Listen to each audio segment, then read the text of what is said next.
Welcome to Arcade Couch, the best place to chill with your friends and get your gaming goodness every Saturday at 6 a.m. Australian Eastern Standard Time. My name is Dylan Blind. Joining me this week, Ashley Hobley. Hey, Dylan. And Ciaran Marchant. Hey, Dylan. Hey, Ciaran. Hey, Ashley. Hey, Ashley. The couch feels spacious when there's only three of us. It feels... I know, it's quieter. I'm putting my feet up. Well, I don't know if it's quieter. The two people making noise are still here last week, so... Jesus Christ. Oh, dear. How are we all this week? I'm good. I'm good. I'm not enjoying this arcade couch, Ashley Hobley, though. He's way too outspoken, and his Twitter trash talk is quite good. Hashtag Ash was right, 2038. I really hope we enter 2038 and it just pays off really well. Yeah. We're like a big deal, and then this tiny reference from the show from 20 years ago it blows up. Well, you never know. And one of us you totally never called it. You never know. So this week on the show, we're going to be talking about Super Smash Bros. Leaking online 2 weeks ahead of the game's release.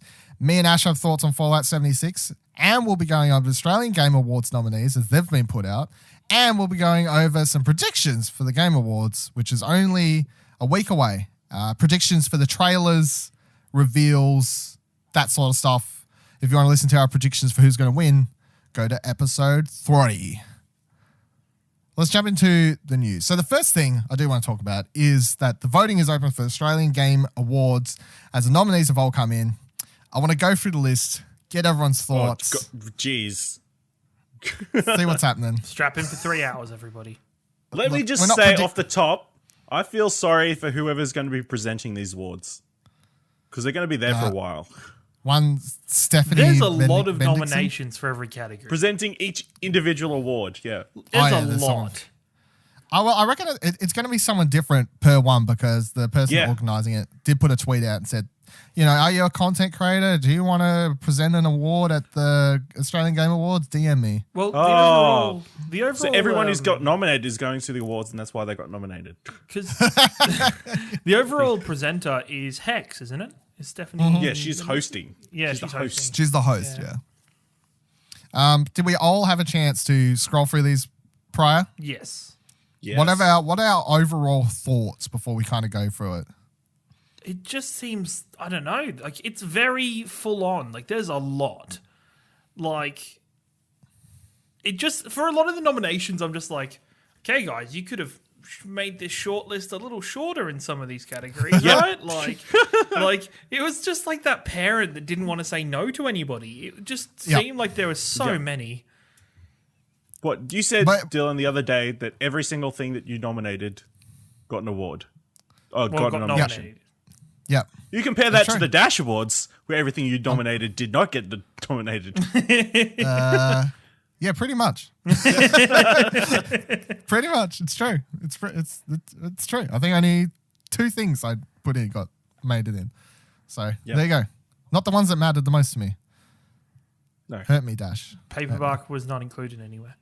No, I didn't expect that. Dylan's opinion should be weighted more, clearly. That's what I think. All that time playing Blackout should mean something. That's my overall thoughts are, I mean, I'll point out some things as we kind of go through, but there are some really weird things that stand out here too. It's like there was no one was just going, this is against the rule. Like, what were the rules? What were the criteria? What was anything other than whatever gets the most votes win? I don't know, it comes in. And then it's like, is there a maximum amount that was set for anything at all? Or was Clearly it not. But then the numbers all over the place. It was set at 100. They screwed up and didn't set parameters. So auto set to 100. I mean, yeah. So, all right, let's start. Action Adventure Title of the Year. Assassin's Creed Odyssey, Detroit Become Human, Fallout 70. Get ready for this tongue twister of 1,000,001 titles. Fallout 76, Far Cry 5, God of War, Hand of Fate 2, Hollow Knight, Kingdom Come Deliverance, Marvel Spider-Man, Monster Hunter World, Red Dead Redemption 2, Shadow of the Tomb Raider, Starlink Battle for Atlas, and Yakuza 6. So straight away, you can point to a few titles and go, really? These are like nominated? I mean, my go-to one was Hollow Knight because I'm just onto that came out on PC last year. That's a 2017 PC game. doesn't matter. I know that a lot of people played it this year for the first time, myself included. But as far as I'm concerned, and especially as the person who puts together the rules and regulations for our type of best of stuff. I don't care if I would put Hollow Knight, because look, if Hollow Knight came out this year, it would be in my consideration. I would be thinking about it for best of 2018 award stuff. But the fact is, it came out in 2017. It got ported to other stuff this year. Early access. No, it wasn't. It was a full release on No, PC bro, last but year. it was Anything on on the PC is early access. Oh, It's not full release because it comes out on console. Whoa. Jesus. Clearly, that's the Whoa. opinion that everyone at the Australian Game Awards has. I am right in this. This- But they're willing to nominate Fallout 76, which is definitely in an early access. And we'll talk about that in a little bit. There's some other weird things. It's like Kingdom Come Deliverance. I was like, holy shit. I thought, That was like, I didn't hear anyone talk about that game at all. It was really. I'm sure I that's got heard like a a passionate lot. fan base. I heard a lot about it. It was janky as all crap when it first came out, though. Like, there was problems for days, and like the console versions of that game were really poorly done. When I heard you say that, and I'd forgotten it was in there when I read it, and I was okay. Don't worry, it comes back up. Yeah, I know. Then you got Starlink Battle for Atlas, and I'm like, really? Yep. Like, I haven't played it. Now I'm sure I hope it's good and fun. Like, I want to kind of play it because I think it'll just be a kind of chill, easy platinum. I could kind of go through one day, hopefully, and just be a pretty fun kind of podcast listen at the same time game type thing. Mm-hmm. But I'm like, best of the year? Like, is that what? Anyway. Then you got, there's a bunch of really weird things here as well that are like or brand specific stuff that I don't really have but whatever. So audio brand of the year: Astro, Audio Technica, Corsair, HyperX, Logitech G, Lucid Sound, Platonic, SteelSeries, Turtle Beach, Zowie. Sure, but I personally don't think these sorts of awards should be in Australian gaming awards. Like, these are tech awards, you know.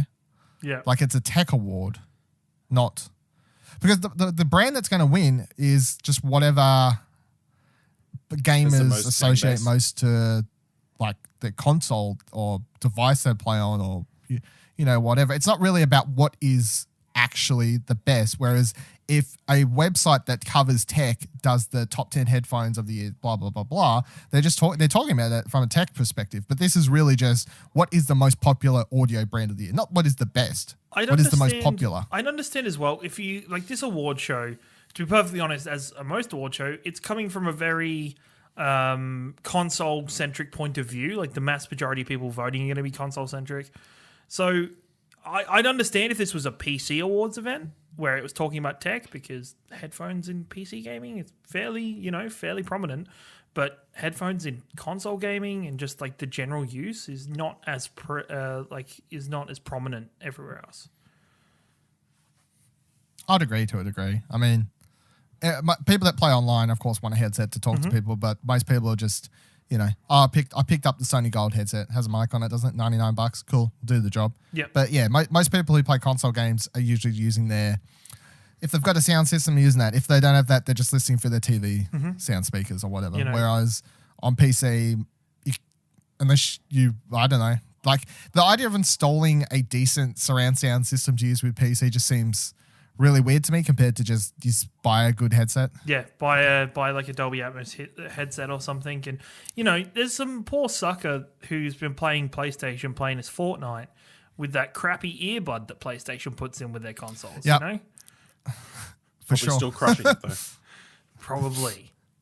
Then we got Australian Developed Game of the Year. So this one I'm like, this should definitely be one of the awards. It's an Australian Game Awards. In fact, I'd go as far as to say I think there should be more subcategories of Australian Developed Games awards as part of the awards. I mean, it's the Australian Game Awards. Why aren't there more categories that are based around Australian developers? That's what I think it should be. I would get rid of a bunch of other ones like audio brand and whatever else, and I would do more subcategory Aussie games, because a lot, like, when I read off this list, these are all from all sorts of different genres and stuff, and you could have an overall award, but at the same time, you could put some of these into kind of different subgenre type things and vote on it that way, or even just best Australian mobile game, or, you know, whatever, best console. I don't know, but I would have preferred it to be more. But Australian Developed Game of the Year, and Aspie Life, Damsel, Death Squared, Florence, Hand of Fate 2, Hollow Knight, Infliction, Objects in Space, Paperbark, Piffle, Stormboy, The Gardens Between, and VR Regatta. I don't actually know what that one is. Decent list. I haven't played all the games on the list, but I know what the majority of them are. And of course, Paperbark's on there, so that's the winner. Not Stormboy? I gave Stormboy I know, 5.5 or 6.5 or something. Yeah. So. But all of South Interesting that Australia can get behind it. Interesting again, dates don't matter. Death Squared came out 2017. Yeah, Switch this year though, so they're Switch, saying bro. that counts. Hand of Fate came out last year. But again, that came out on Switch this year as well. Is it Hand of Fate 2, did they say? Yep, Hand of Fate 2. Yeah, Hand of Fate 2, yeah. Yeah. I mean, Late last year, PC. yeah. Switch release this year. Yeah, so I guess if it comes out on a new console, then it's eligible. Wow. See, this is what I mean. If you want to make that your rule, I think that should be more clearly. Yeah, there was no rules or regulations from what Yeah. I remember of looking through the site. But Neither. Do you reckon somebody But that was has? Do you reckon somebody has actually gone through and properly vetted the nominations? what they've done is for this category and the creator ones is they've made sure it's all Australian. That's the only thing they've done. That is the only thing. mean, this one, it's like the Australian Developed Game of the Year. There's a wide variety in here. You got Damsel, side scroller, hard action platformer type game or whatever. Florence, story based mobile experience game. Hand of Fate 2, RPG, D&D slasher type thing. Hollow Knight, more along with Damsel. Infliction, a first person horror game. Paperbark, a mobile walking wombat simulator. Yep. The genres are so over the place. I'm like, you could do some more Australian awards and put them into different types of categories. I feel like the only reason not to is to say there's not enough games in Australia, which there is. We went to PAX. There's a lot. Yeah, there's a lot of games coming out of Australia, so a lot more than you may think. Breakout Creator of the Year. I'm going to put on the thing straight away. I know who like one or two of these people are. Yep. Sorry. Cardboard Cowboy, Colourful, Charlie Roscoe, Creator. Creator? Yep, that's the one. That's it, I got you. Dukes of Flukes, Ice Steam, Game on Oz, Lady Keza, Legend Trinks, Lid of Lid, Pezley, Retro Gamer Girl. Yeah. Also, this is my other thing. Like just have these in brackets, and if they're fine with it, can we use their real names? Unless they specifically don't want their real names online or something, Just Jesus Christ. And this is coming from someone who, whenever people try and say Viva La Deal, they're like, Viva La Dee, Viva La Dee. So, yeah, I mean, I've got nothing to say about that, to be honest. I know, yeah, I've heard of Retro Gamer Girl. Yep. I've heard of Lady Keza, and I've heard of, I don't know, like Creator is a Fortnite streamer. Yeah. The rest of them, no idea. So, moving on, I guess. Controller and accessories brand of the year. Another weird one. K-Bit-Do, AK Racing, Corsair, HyperX, Control Freak, Official Xbox, Official Nintendo, Official PlayStation, PowerA, Razer, SCUF Gaming, and SteelSeries. Cool. It's this one and the headset and the audio brand both kind of scream, "Hey guys, we exist. Do you want to sponsor us, maybe?" Well, after the nominees went up, PlayStation was announced as a sponsor of the event. Just saying. So, cosplayer of the year: AK Wiru, Astro Kerry, Becky Cosplay, Cosplay Chris, Henchwench, Infamous by Laura, Just Yills, Luna Tuna, Nick Chameleon, Shiva Cosplay, Variable Cosplay, Vera Chimera, Where's Daniel, Will-O-Wisps. Okay. I don't know. I know I've heard of like a couple of those people. Yeah. I don't really have any. It's an odd one. It's an odd one to have cosplaying, as an award in For a video gaming. game. Unless they're gaming specifically doing gaming, which I doubt they vetted that. Yeah, well, that's the other thing. It's like, okay, they cosplay. If you look at it, it's like they cosplayed a gaming thing, but then the other 90% of their cosplay this year was all anime stuff. That's why, like, the rules and regular. I'm just like, I don't know. It's weird, but whatever. But the other thing is, when you look at it, audio brand of the year, get normal kind of gaming awards, cosplay of the year, and we're going to get into creator stuff and whatever. It just seemed like whatever the short list of the, like, a bunch of people sat in the room and was like, what kind of nominees and awards could we do? And they didn't vet them all. They just wrote them all down and was like, this is what we're doing. We're doing all of these. All of these awards. They all sound like they should fit. I think they've made as many awards as possible and as many nominees as possible, so then they have the most amount of people talking about the awards. It's got to be a thing, right? Just... Ugh. Yeah. It's smart at the same time. You can't really... Yeah. It's just Are they inviting all these people to the event? I hope right, so. I hope they're all getting free tickets. If you're nominated, I believe you can get 45, I think was what I saw on Twitter today, 45% off or something along those lines, your ticket. You still have to pay to fly there, and you still have to pay for your hotel and everything. So how many people do you think are not going to go? A lot. 90% of them. Like, with the amount of people they've got nominated, there's no way, like, they're going to all be there, or even a decent percentage of them be there. Yeah, I know. Maybe the people that are already in Sydney will be going, yeah. But I don't know anybody else will go. They did announce today also that it is going to be streamed somewhere, and the details of that are coming next week at some stage. So what if they have, like, the Oscar thing where they have everybody just has a web camera set on them during the nomination? Jesus Christ. Please no.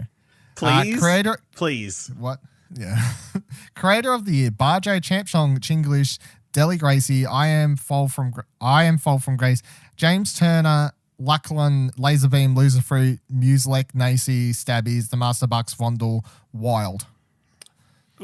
And my only thing with the Creator of the Year award is, what is the exact description of a Creator of the Year? Because, right, Chinglish is a Twitch streamer. That is all he does. So why isn't he in the, like, oh, I guess the other one was Breakout. Okay. It's very confusing. Champchong is a YouTuber. That's all he does. I feel like if you're going to have which they do later, they have, Twitch streamer, Mixer streamer, YouTuber. They kind of put off in their own categories. I feel like if you're going to have Creator of the Year, what should make that should be someone who does like a variety, like they do a whole bunch of different shit that they can be nominated for more than one thing, kind of, because it's just like Creator of the Year, Champchong, okay, Chinglish, and I'm pretty sure he's nominated again in the Twitch thing. But what's the difference? Like, what's the... Yeah, what's the point of them being nominated for two things where there's people that could be... Because they get to call themselves a two-time nominee. Oof. I was nominated for 2 awards. I don't know. Someone could take home multiple awards. Winner of 2 game awards. Esports Personality of the Year. Ben Green, Danny KK Kim, Geordie McClare, Jack Hysterics or Spinko, Jack Tibbery, Jordan Elfish we've interviewed I've interviewed like one of these, so just nominees. Where can people find that interview? People can find it at where's that interview, explosionnetwork.com or youtube.com/Explosion Network for the full interview. Or if you want to just come watch early late nights, there'll be more interviews everywhere. With people on this list? The people on this list, the Jordan Elfish Guy Maze was on it. And I think anybody else in the future? I think in the future, potentially, I know definitely one of them is potentially going to be on the show. So, yes. Everyone, slow down. I know definitely, maybe. I know definitely potentially as well. Yeah, I know definitely potentially. I started with and then I was like, I'm going to walk myself away from this ledge for a second, guys. So watch early late nights every Tuesday and Friday in case that interview comes. Just in case one of these people could potentially... You should go to the YouTube description and change the title or something to Australian Game Awards nominated in Jordan Elfish Guy Maze interview. Michelle Mannering, Miles Ross, Nathan Patrick, Simon Emfley, Davis, Vandy, Yumi Cheeseman. Now, I turn to you, Ciaran. Is this a good list? What do we? Most of it is ESL.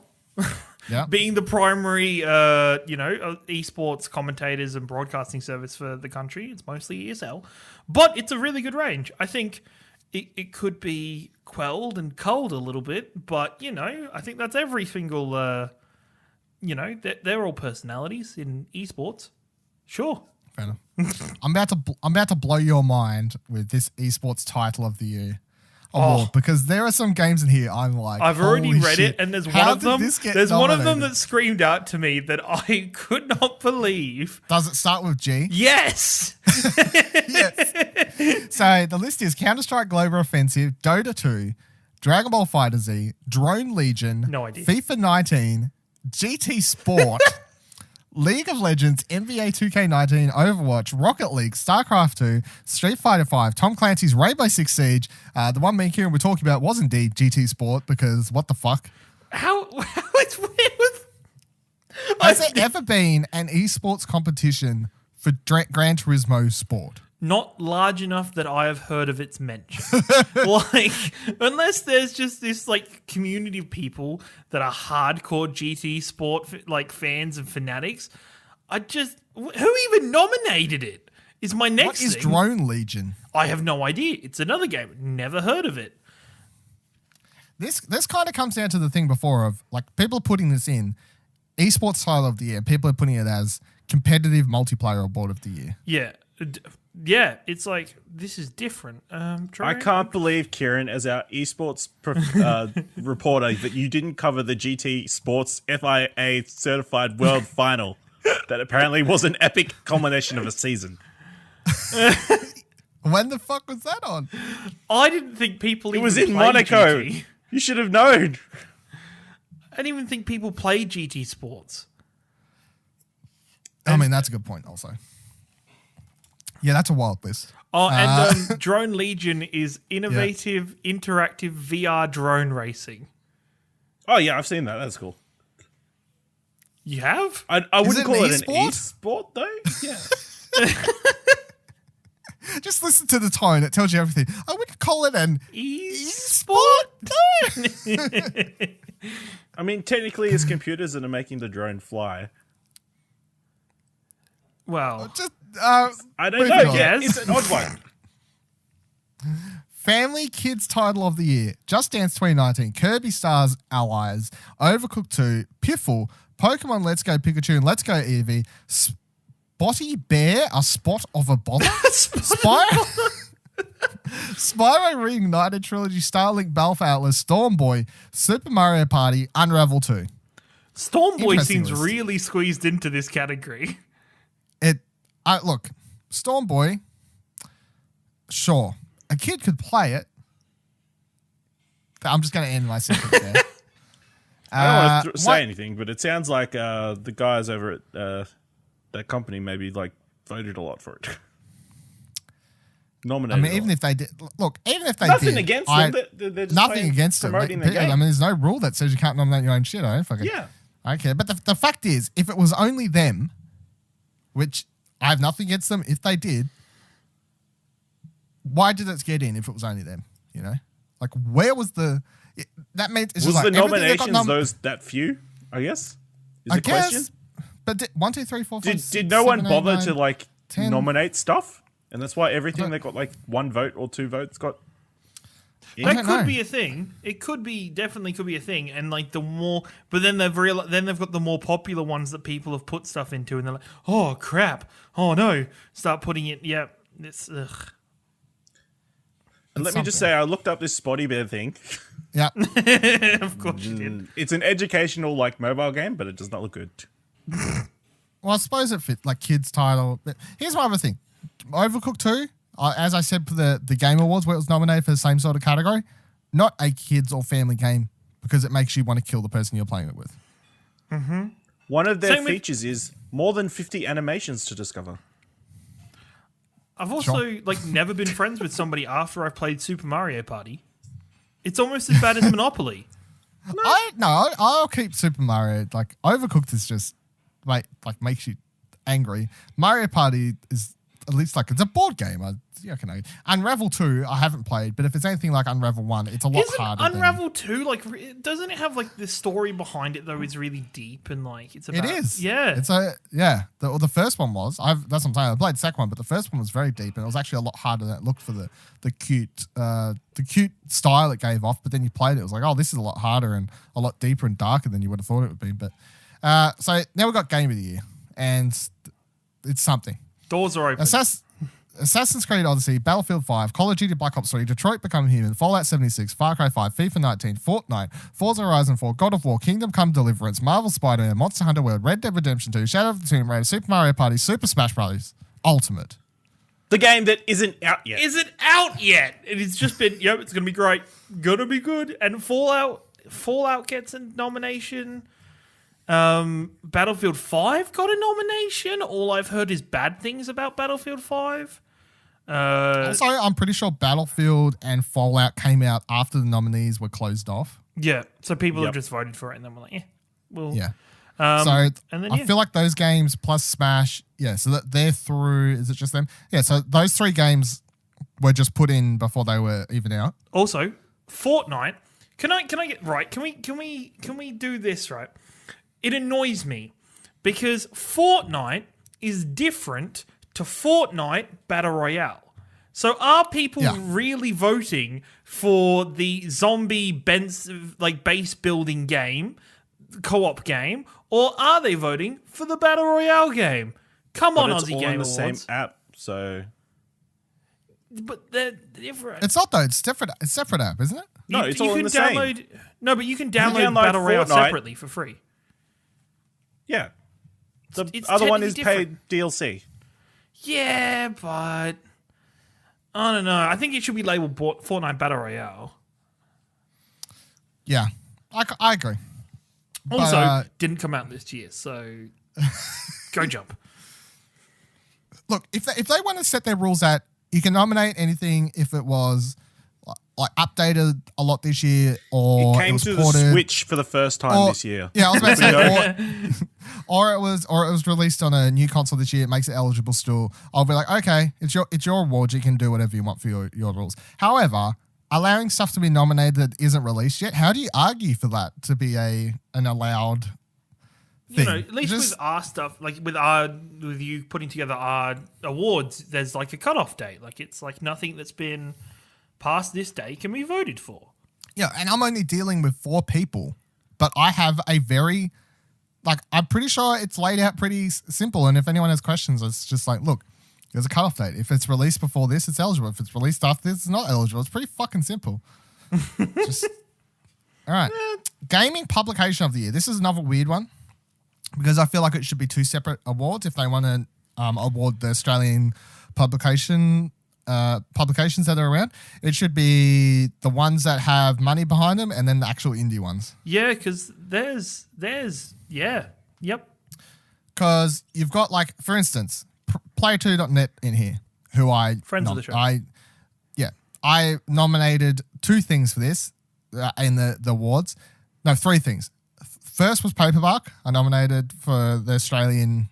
whatever it was, indie game, Australian developed game of the year, whatever that award was. I nominated Paperbark. Second thing I nominated was this, and the third one we'll get to in a little bit.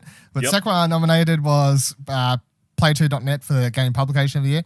But at the same time, they're a straight up just indie outlet, bunch of people, just putting out stuff like we are. But they're up against IGN Australia, Kotaku Australia, Good Game Sport Point, GameSpot, Game Informer. They should be a separate category where all the bigwigs fight against one another and the actual indie outlets fight against one another as well, I feel. Putting them all together, and there's also a lot of people, I don't want to count because it's very fucking a lot. There's a lot of people nominated in this award. Yes. Ash is counting for me. There's a lot of people nominated in this award. Way too many. You could have split them up into ones that are indie and ones that are not. Because even Press Start Australia, they have Southern Cross Austria or whatever their... Australia, is that name? There is Australia, 25 nominees for this category. Jesus Christ. See, there you go. So yeah, even Press Start, who is the sponsor of the Game Awards, or however the hell it works. They have someone behind them as well. They're a small website compared to IGN, Kotaku, whatever. Sure, I'll give them that, but I would still put them against the IGN, Kotaku, and whatever else because they do have a company that brought them out a year or two ago. So 2016. Whereas a lot of these Pixel Shift, they're just indie. They're just same as it. They're just indie whatever company. Well played. They're just a little indie outlet. So I feel like they should be split up. I don't feel like it's too fair at all. But anyway, so the full list is get ready. Digitally downloaded, Fandom Australia, Filthy Casuals Podcast, Game Informer Australia, Game On Australia, Gamers Classified, GameSpot, Gamey Game, fuck me in the face. Good Game Spawn Point, GoTo.game, IGN Australia, Kotaku Australia, Only SP, Pedestrian.tv, Pixel Shift, Play2.net.au, Power Up, Prestar Australia, Respawn Ninja, Rocket Chainsaw, Snowball Esports, Stack Magazine, Steviva, Vooks, Well Played. That is your full list. And yeah. It's not even the longest one. I think Independent game of the year. Nah. Yeah, there's one coming up that's massive. Is there? Independent game of the year. Celeste, Damsel, Dead Cells, Fee, Florence, Hand of Fate 2, Hollow Knight, Paperback, Return of Obra Dinn, Stormboy, The Gardens Between. I mean, like, I don't think there's apart from like I'm not going to make the argument every time it comes up for the release date year. So Hollow Knight. Apart from that, sure, this list looks fine. Mm-hmm. Journalist of the year. Jesus Christ. You count that one. Once again, though, do you want the indie people in with the... There's one person in this list that I'm kind of like, how does this person not win? So you got Agus Berry, Alex Walker, Alice Clark, Andrew Ray, Ben Salter, Daniel Vukovic, David Milner, Derek Desmags, Ewan Roxburgh, Hope Corrigan, James Cott, James O'Connor, James Winbacks, Jason Imms, Jess Zambit, Job Gilroy, Leo Stevenson, Lucy O'Brien, Luke Laurie, Luke Riley, Mark Serrels, Matt Hewson, Ray Johnson, Shannon Grixey, and then Steve Wright. 25 nominees as well. Jeez, the time. Oh, okay. It looks bigger, probably just because of the names. But once again, though, a lot of these people work. So that was the max, by the way. Is 25 it? was That's the max. About 25 was the max longest. Yep. A lot of these people work for big outlets. David Milner, Lucy O'Brien, Mark Serrels, who's someone else I can say, Alex Walker, right, and a bunch of others. They all work for big outlets, but they're mixed in with Matt Hewson, player 2, and Shannon Grixey's in here. Press start, so I'll put that in with the big category as well. James Swinbacks is what's the fucking word? Does a lot of stuff. He writes for Player 2. He writes for GameSpot as well, like a bunch of other stuff. Freelance. He's a freelance. Freelance. Yeah, Thank you. Thank you for the word. I was completely for it. Hope Corrigan, very much the same. There's a bunch of other people. David Milner, of course, GameSpot. Game Informer, sorry. I'm sure that offends him. Probably. They're all mixed up. I personally would have, like the other one, would have preferred it to be split apart solely because, I mean, look, the people voting for this are going to vote for the names they know, and it's just a popularity contest, isn't it, when it comes down to it? And people are going to research people they don't know. So who's going to win? Lucy. Lucy, I guess, is like the most popular name. She's the most common name. I don't know. It'll be whoever pushes their audience the most. I guess. I mean, yeah. I voted for someone that. I'll get everyone one guess at who I voted for. If you get it right, I'll tell you who it is, or else I'm going to say it's not. I voted for someone who I think definitely does deserve it. I was going to say Jason Imms. Nah. No? Lucy O'Brien. Nah. All great people. None of Yeah. those, though. Yeah. No. You said nah. You didn't vote for them. They're terrible people. That's still Mixer Creator of the Year. This is Bunny interesting Pie. that Mixer. This is also everyone who streams on Mixer is listed here. That's how this list was everybody. put together. It's also Just Mixer everyone- has its Mixer own did. category in a PlayStation sponsored event. It's true. Well, it wasn't Bunny- sponsored by PlayStation to start off with. Also, Yeah, when they put it together. they had to at least they created a mixer category because none of them are in the Creator of the Year category. That's true. They're not good enough. Bunny Pie showed us. I don't mean that. I'm sorry. Duca Flukes, Katie LODO, Legend Tricks, Lil Devil Tan, Magic the Gamer, Mars Noza, Milk Pone, Miss the Aussie Kent, Pace, Tazzy. Oh, hello. 2 for 5. Don't know who any of them are. I have nothing to say. Although, as far as I'm concerned, I don't think Mixer and Twitch should be separated at all. I just think it should be best streamer. Should be. Yeah. It just Mixer people wouldn't stand a chance. Because, like, if you're going to do Mixer I'm sure and Twitch, that some of them are in the Breakout Artist Award, so... I don't feel like there's... I just don't feel like there's any necessary reason to split apart. Where's the Facebook gaming category in that case? You know, you want to list them all? Is there Facebook get gaming? No, there's not. Yeah. Yet. No, I mean, there's not, but it exists. It's a thing. Mobile handheld title of the year. Agent of Love, Asphalt 9 Legends, Dragon Ball Legends, Fortnite, Jurassic World Live, Octopath Traveler, Paperbark, Piffle Stormboy. Now, I'm going to point out something here that's really weird. Out of all the games that got nominated that came out years prior and stuff like that, I cannot believe that Pokemon Go wasn't nominated. Yeah. I'm surprised Pokemon Let's Go isn't on there. Well, that's true. If you're going to make Octopath Traveler was nominated, so they count Switch They make titles. Switch handheld games. So how did like Mario Aces get, or like Super Mario Party get on this? Yeah. How did every Switch game not get on this list? Yeah. Here's the thing with this category and the Game Awards fixed it this year. Did you notice the Game Awards didn't have a handheld gaming award this year? Like, I mean, the big Game Awards. Yeah, they didn't have a best handheld gaming award this year because what are you nominating?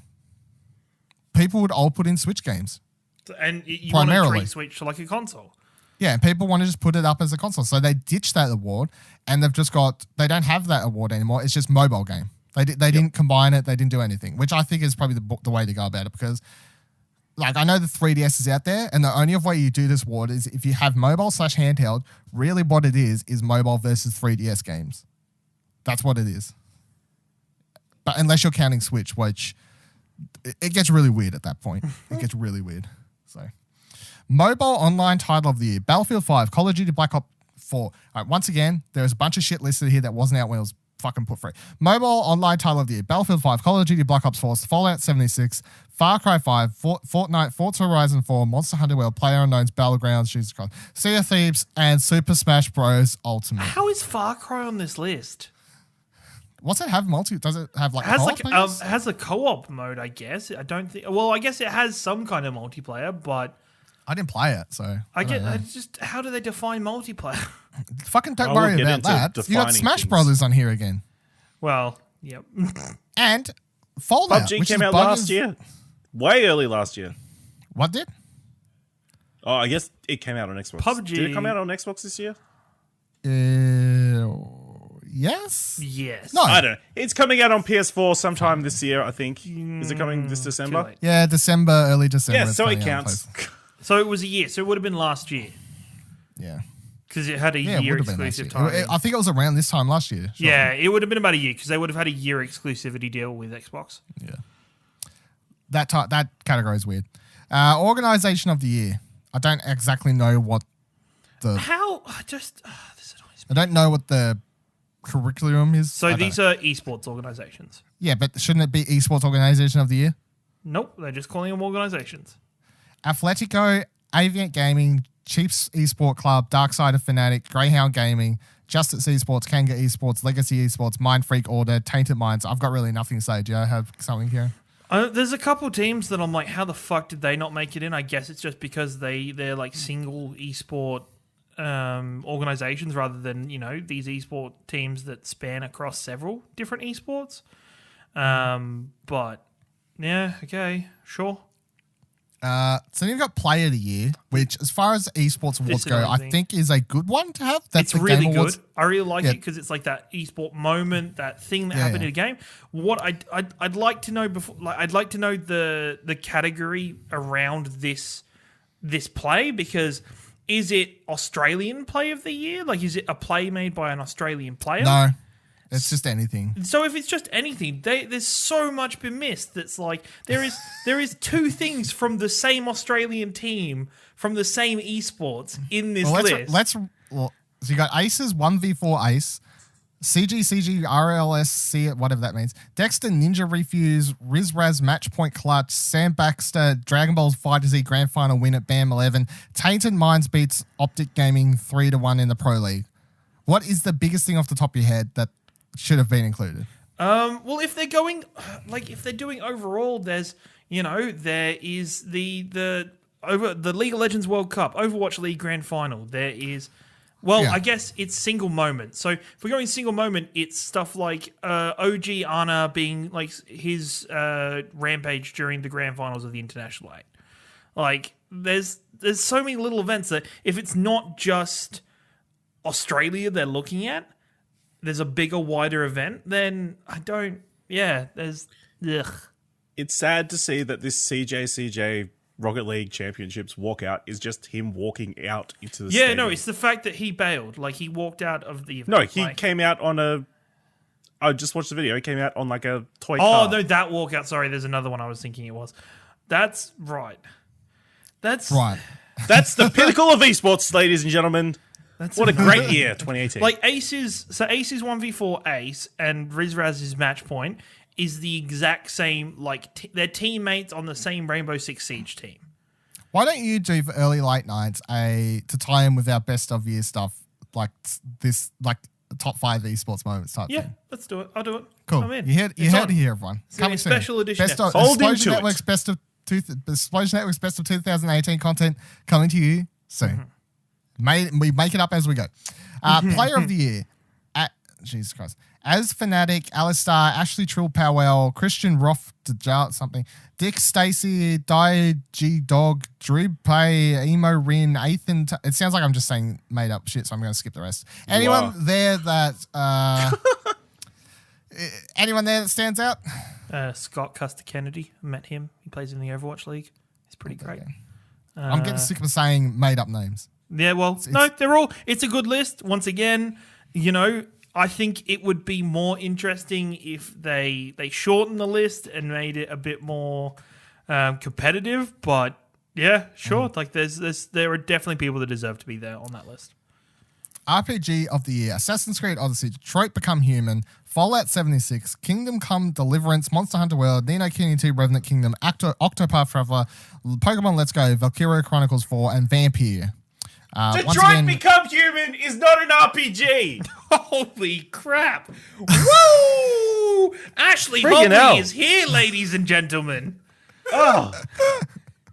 I don't know. That just angers me. That specifically angered me. You remember that point where you were playing as Connor where you were updating your skill tree and you had to level up the different skills and stuff for his progression in the game?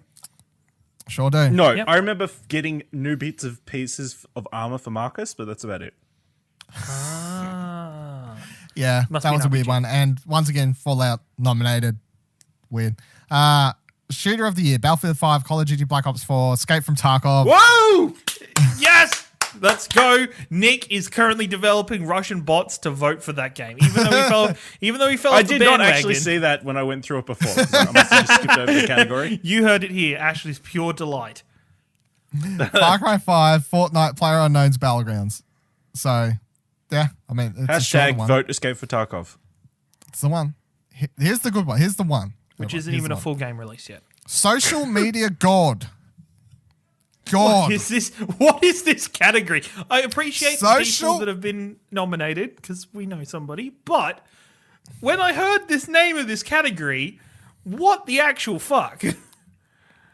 Barjo Pants, Charlie Roscoe, Conky OCE, Dash Gamer. Whoop, whoop. So, yeah, here's the third name I chucked into the... Yeah, boy! Paperbark, Player 2, and Dash were my votes Nominees. For anything. Janelle and me, I Am Fall from Grace, Jack Hardo, Lauren Lonzi, Elwood, Manfight Dragon, Marbine, Music, Paris Winston, Retro Gamer Guy, The Click Crew, Vuk 64. I don't know exactly what what what is the means rules what the here? character Because category is. technically, so Yeah. Muselk is also part of the Click Crew.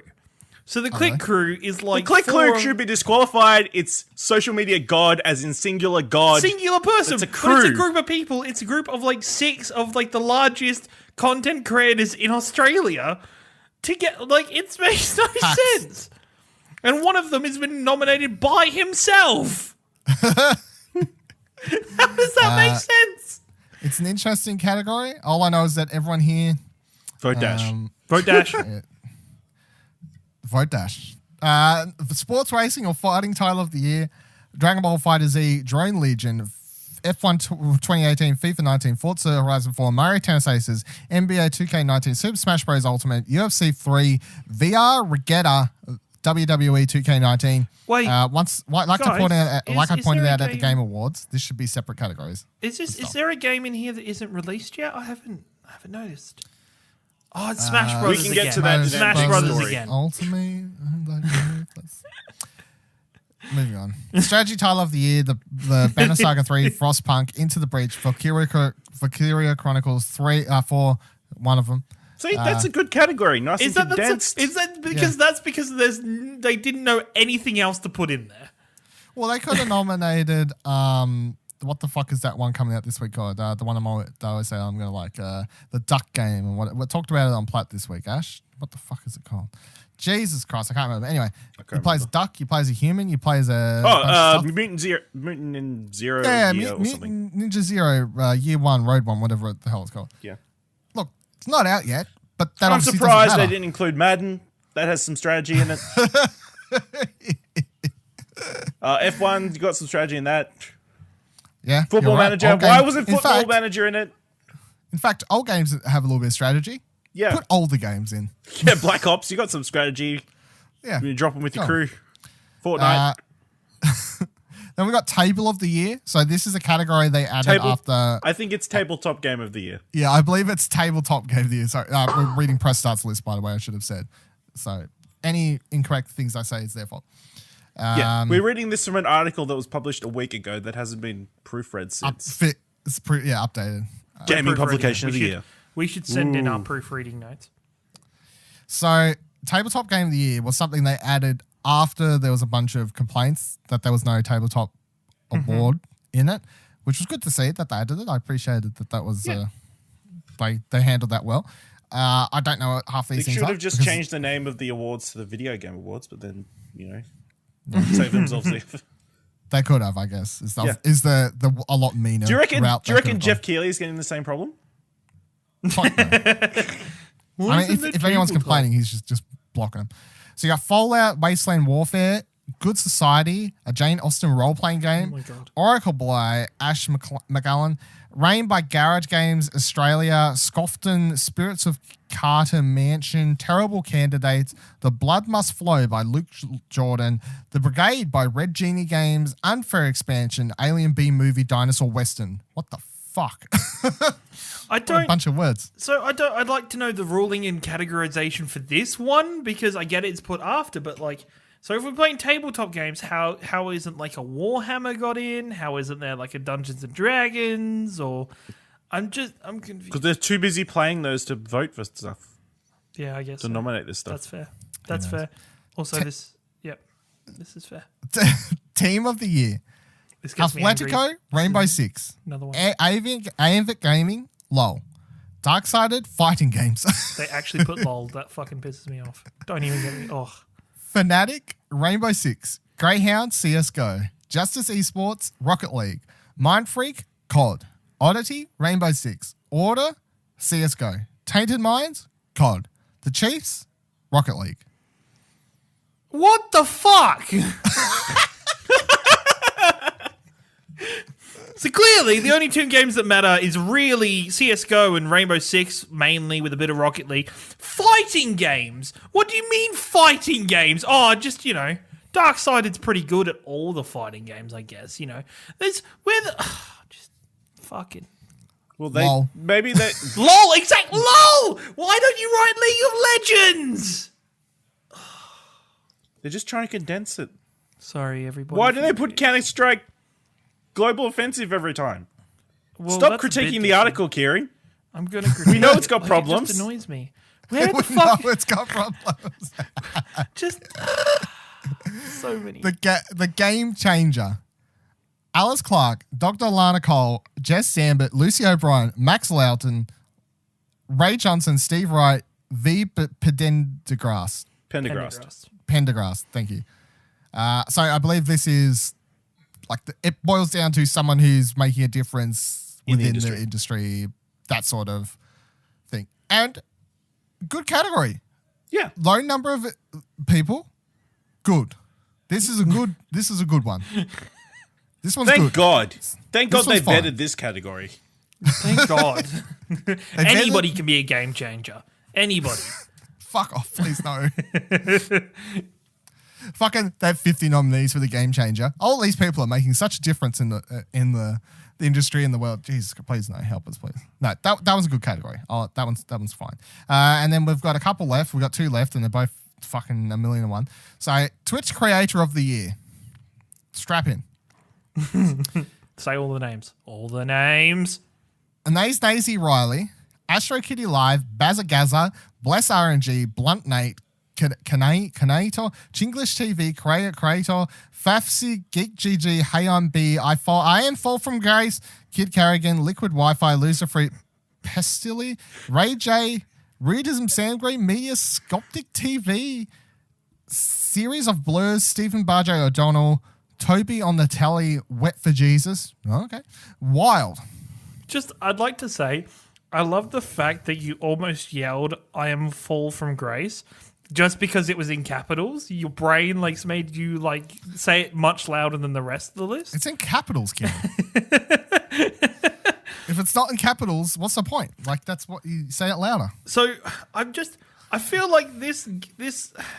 So this doesn't Again, say 25. Australian. Confirming our theory, it's 25 banks.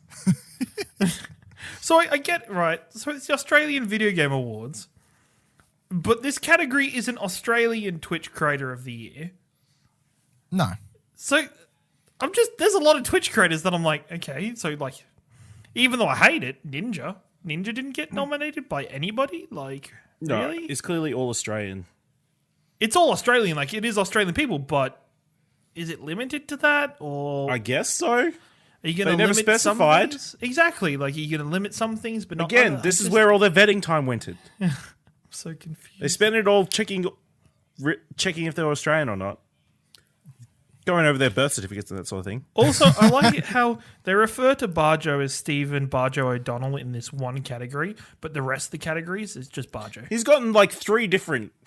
He was called Barjo Pants. He was Barjo Pants in the social media guide. Yeah, because that was his that's his Twitter handle, so they used that, Yeah, I guess. but then half the other ones don't have their Twitter handle. Yeah. It's weird. And the last category is YouTube Creator of the Year. Barjo. Bazagaza, Bordy, Camelworks, Champson, Cutsy, Darkmere Gaming, Delagrassi, Ice Stream, He Sim Supply, I Am Fall from Grace, Jared HD, Luckland, Laserbeam, Loserfruit, Masterbucks, Music, Mylan Games, Sparring DK, Stimpy, The Last Gamer, and Zuckles. I don't know who basically all these people are, I'm sorry. I don't do they not vet this? Because Bazagaza is notoriously bad for uploading to YouTube. He's a Twitch streamer that every now and then I'll be like, oh yeah, I'll upload a clip to YouTube, I guess. This is my thing. Same, Barjo, right? Pretty sure his channel, from what I can gather, it's is just Twitch highlights. It's just Twitch highlights, right? I understand there's editing into that. But if I was to put rules on it, I would say YouTube creator has to be creating content that is Specific. YouTube first. That is for YouTube. Yeah. It's for It's not highlights There's from another service. 4 crossover people from the Twitch category. It seems weird. Seems very weird. strange. And 22 nominees for that one. It's really cool. There's still some room of for them- another 3.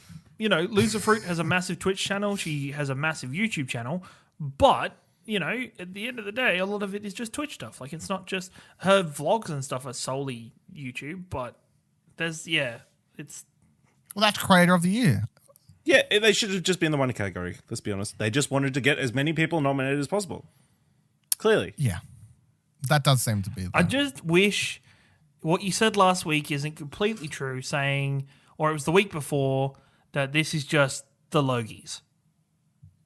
It is the Logies. It's just Nailed the it. Logies for video games. Yeah. Also, Right, well, let me just say, if you can't vote for multiple people when you're trying to vote, like multiple categories at the same time, you have to individually you have to enter you your have to go email and your What? name and then vote for a single What? thing. Yeah. Well That done. is like the worst. I can understand why they don't want to do it that way, because then people are just going to do donkey votes for random people. But it is annoying. Just let me vote for everybody at the same time. Vote for all the categories Vape. in one go. Let Ash vape for everyone. You're going to have 60, 70 categories. Let me vote for them all at once.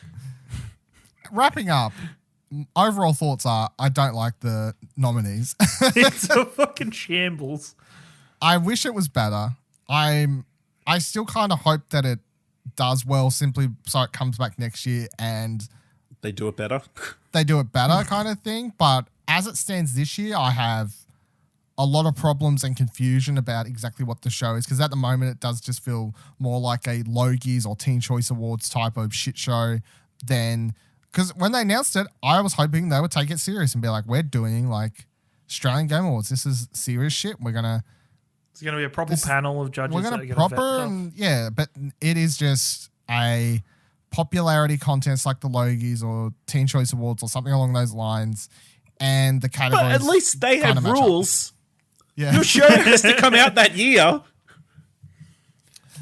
Yeah. but anyway, I don't know the exact date when it's airing and stuff, but I'm sure we'll talk about the winners and losers of that and anything else that happens. I'm sure we'll I'll talk about watch it. Like I'll watch it. December Okay. 19th, by the way. Is it? Okay, there Yes. you go. So Strap in. You About can 10 still about- buy your tickets at Australian. No. No. Don't do it. No. Not until they sponsor us. Not until we become the official partner of Next week on the Arcade Couch, we're so excited for the Australian Video Game Awards. Did we mention our new sponsor? All right, let's move on. So another piece of news this week that was pretty big. Super Smash Bros. That has been nominated 20 times in the Australian Game Awards did leak online 2 weeks Oh, so it ahead did come of out its before launch. the people did play it and have an opportunity to vote for it. No, it's still even if it was out 2 weeks ago, it's still not fucking eligible. But so it leaked online before launch. But the more interesting I thought was Kotaku put out this article in which they talked to the person who got their hands on the game, and it's a really weird conversation because the person has zero care about anything like what's going on, which is really weird. So the Kotaku story goes.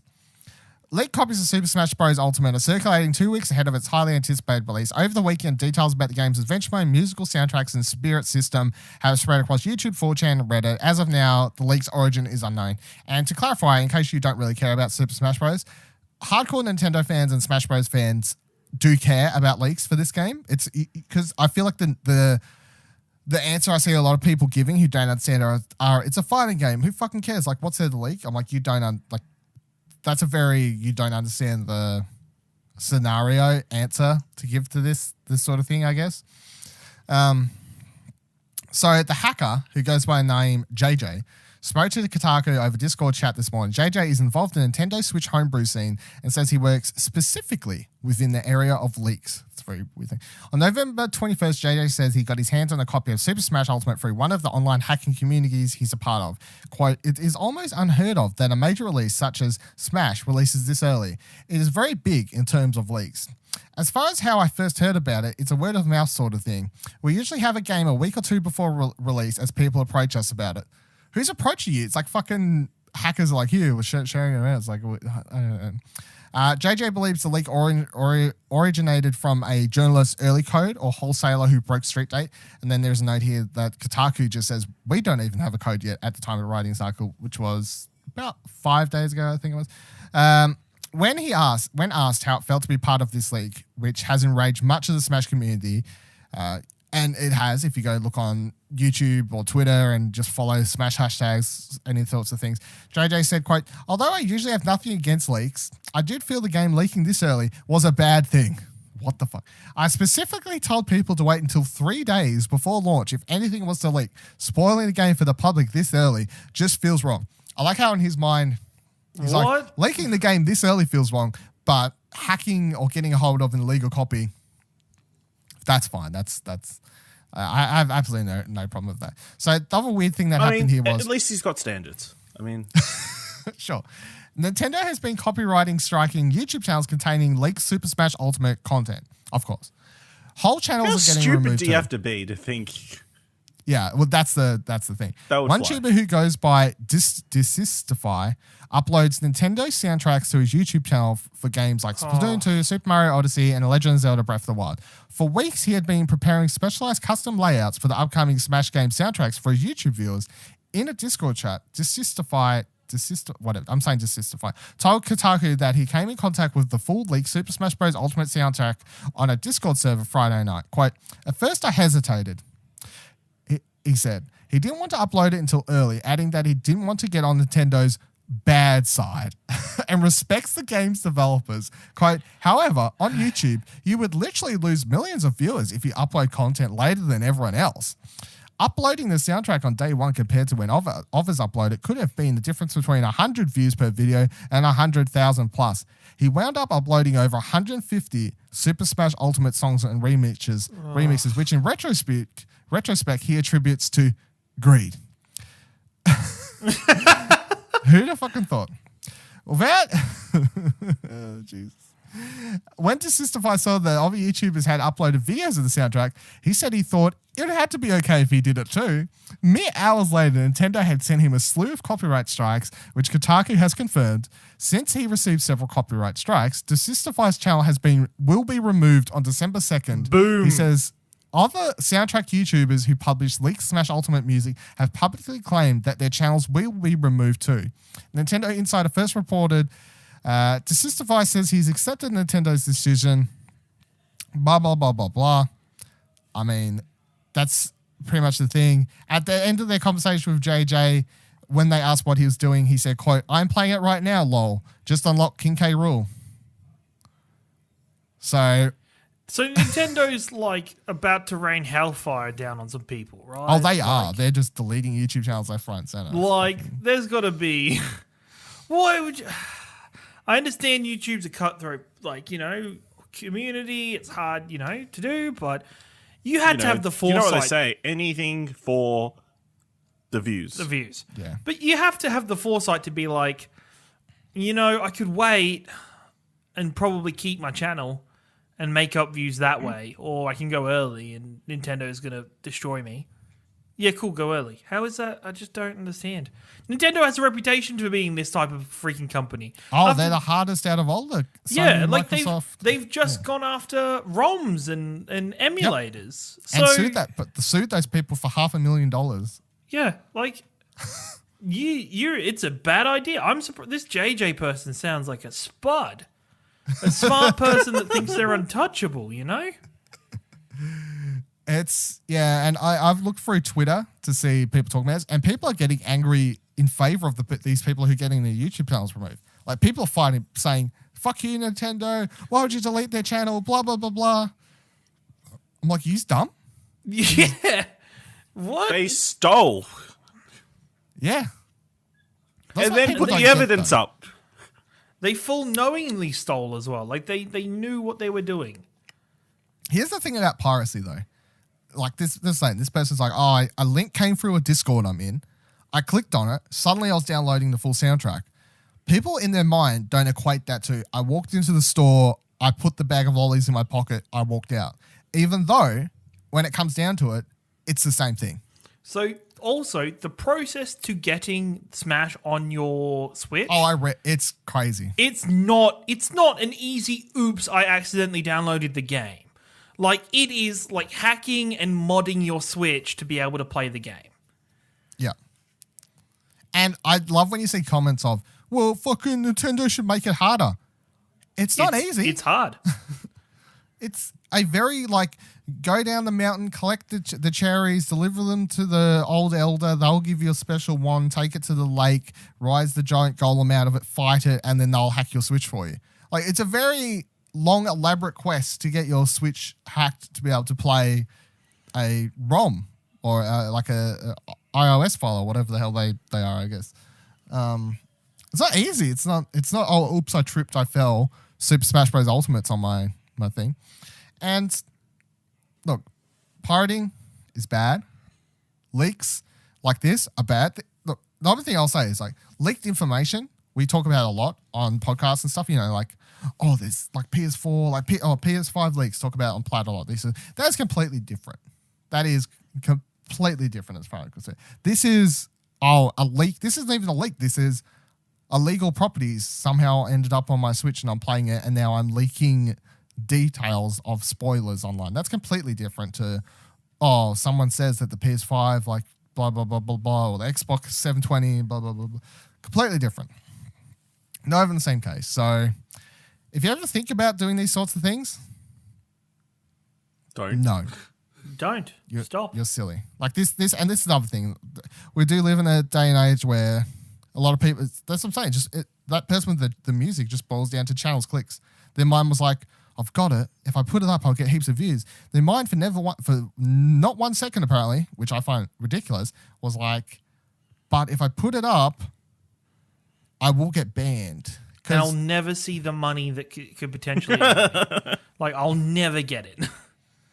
I'll never get it, and then all the hard work I've done building this fan base will be gone. But you know, idiots. I might have seen a spike for like 20 minutes. You know what? You could have gotten away with it if you had uploaded one.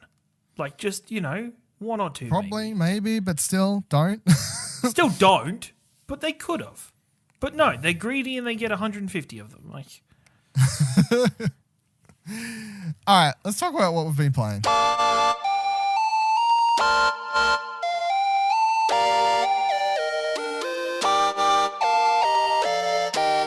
So Ash, you and me, we've finally played Fallout 76. We've had it sitting on a shelf for like a week. We finally got around to it.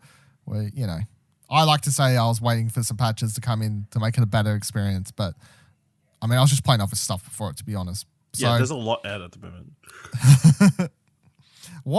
Before we get into it, just so everyone kind of knows, what is your Fallout history? I think I played like a couple of hours of Fallout 3 and then just stopped for some reason. And then I played Fallout 4, invested a lot of hours in that, and then just stopped at some point. There's a trend. I mean, it's a big game. I was pretty far in the thing, but yeah, I guess I got burnt out. Fair enough, because I would say you've put a decent. I'd say you would have put somewhere between 5+ more hours into this by more than me now. I think easily. Like into the Fallout 76. Yeah, maybe. I think you put more time in than me. What are your overall impressions, thoughts on Fallout 76 then? It's interesting. I mean, the side before that. I found it very lonely, like very vacant. Even when I was playing together? by myself. Oh, yeah. Which is interesting because I listened to OK Beast's Let's Nuke It. I think is that the podcast? Mm-hmm. And I can't Fiona remember the name, but you should listen to it because it's pretty good. Yeah, Fiona was talking about how a bunch of people came as soon as she got out of the vault and were like helping each other. Yep. Nope. I'm like, when she played, everybody on PC, was like so far away yeah. from. Maybe that's because we were playing like a week later and all those people had gotten bored of helping noobs. Possibly, yeah. Maybe this was launch day. Nowhere near the start anymore, and they've gone out. And honestly, isn't the idea of the game to be lonely? Like a little bit? Like it's not supposed to be. But you can because team you up. are like the first lot of vault dwellers out of the vault, like story wise in the game. So you're supposed to help each other, like build up the world. But anyway, it felt like Fallout, except with no characters, which is kind of the thing about Fallout, really. But yeah, it's a cool world. It's big, and playing together was fun. A lot of fun. So me and Ash only played one session together. Other than that, we've just done solo ones, and I'd say it's more fun together because the meandering and mindlessness, more stuff is just like you can bullshit talk at the same time while you're just walking around grabbing crap to turn into scrap or whatever else, and it feels less lonely while you're doing that boring stuff with someone. And then obviously when you do get into a firefight, it's like that time I was walking up the hill and I ran into a super mutant and he was like down the road a bit from me. I just walk around the hill, there's a super mutant there just seemingly twiddling with his thumbs or something. I'm like, holy shit, super mutant Ash! Help! But and then we ran into like 5 more super mutants after that. Yeah, and then we just got completely distracted and And then Ash runs in and misses every shot. No, well, Fallout shooting. Here's what I'll say. The other thing for this game, Fallout shooting has always been bad. Like Bethesda is not good at doing first-person shooters, and the way they got around it on other games was having VATS because they're like it's an RPG with a first-person shooting kind of thing, but like it's not an FPS. Our controls aren't that great, and everyone's like, it's fine, VATS, it's the RPG at heart. What's it matter?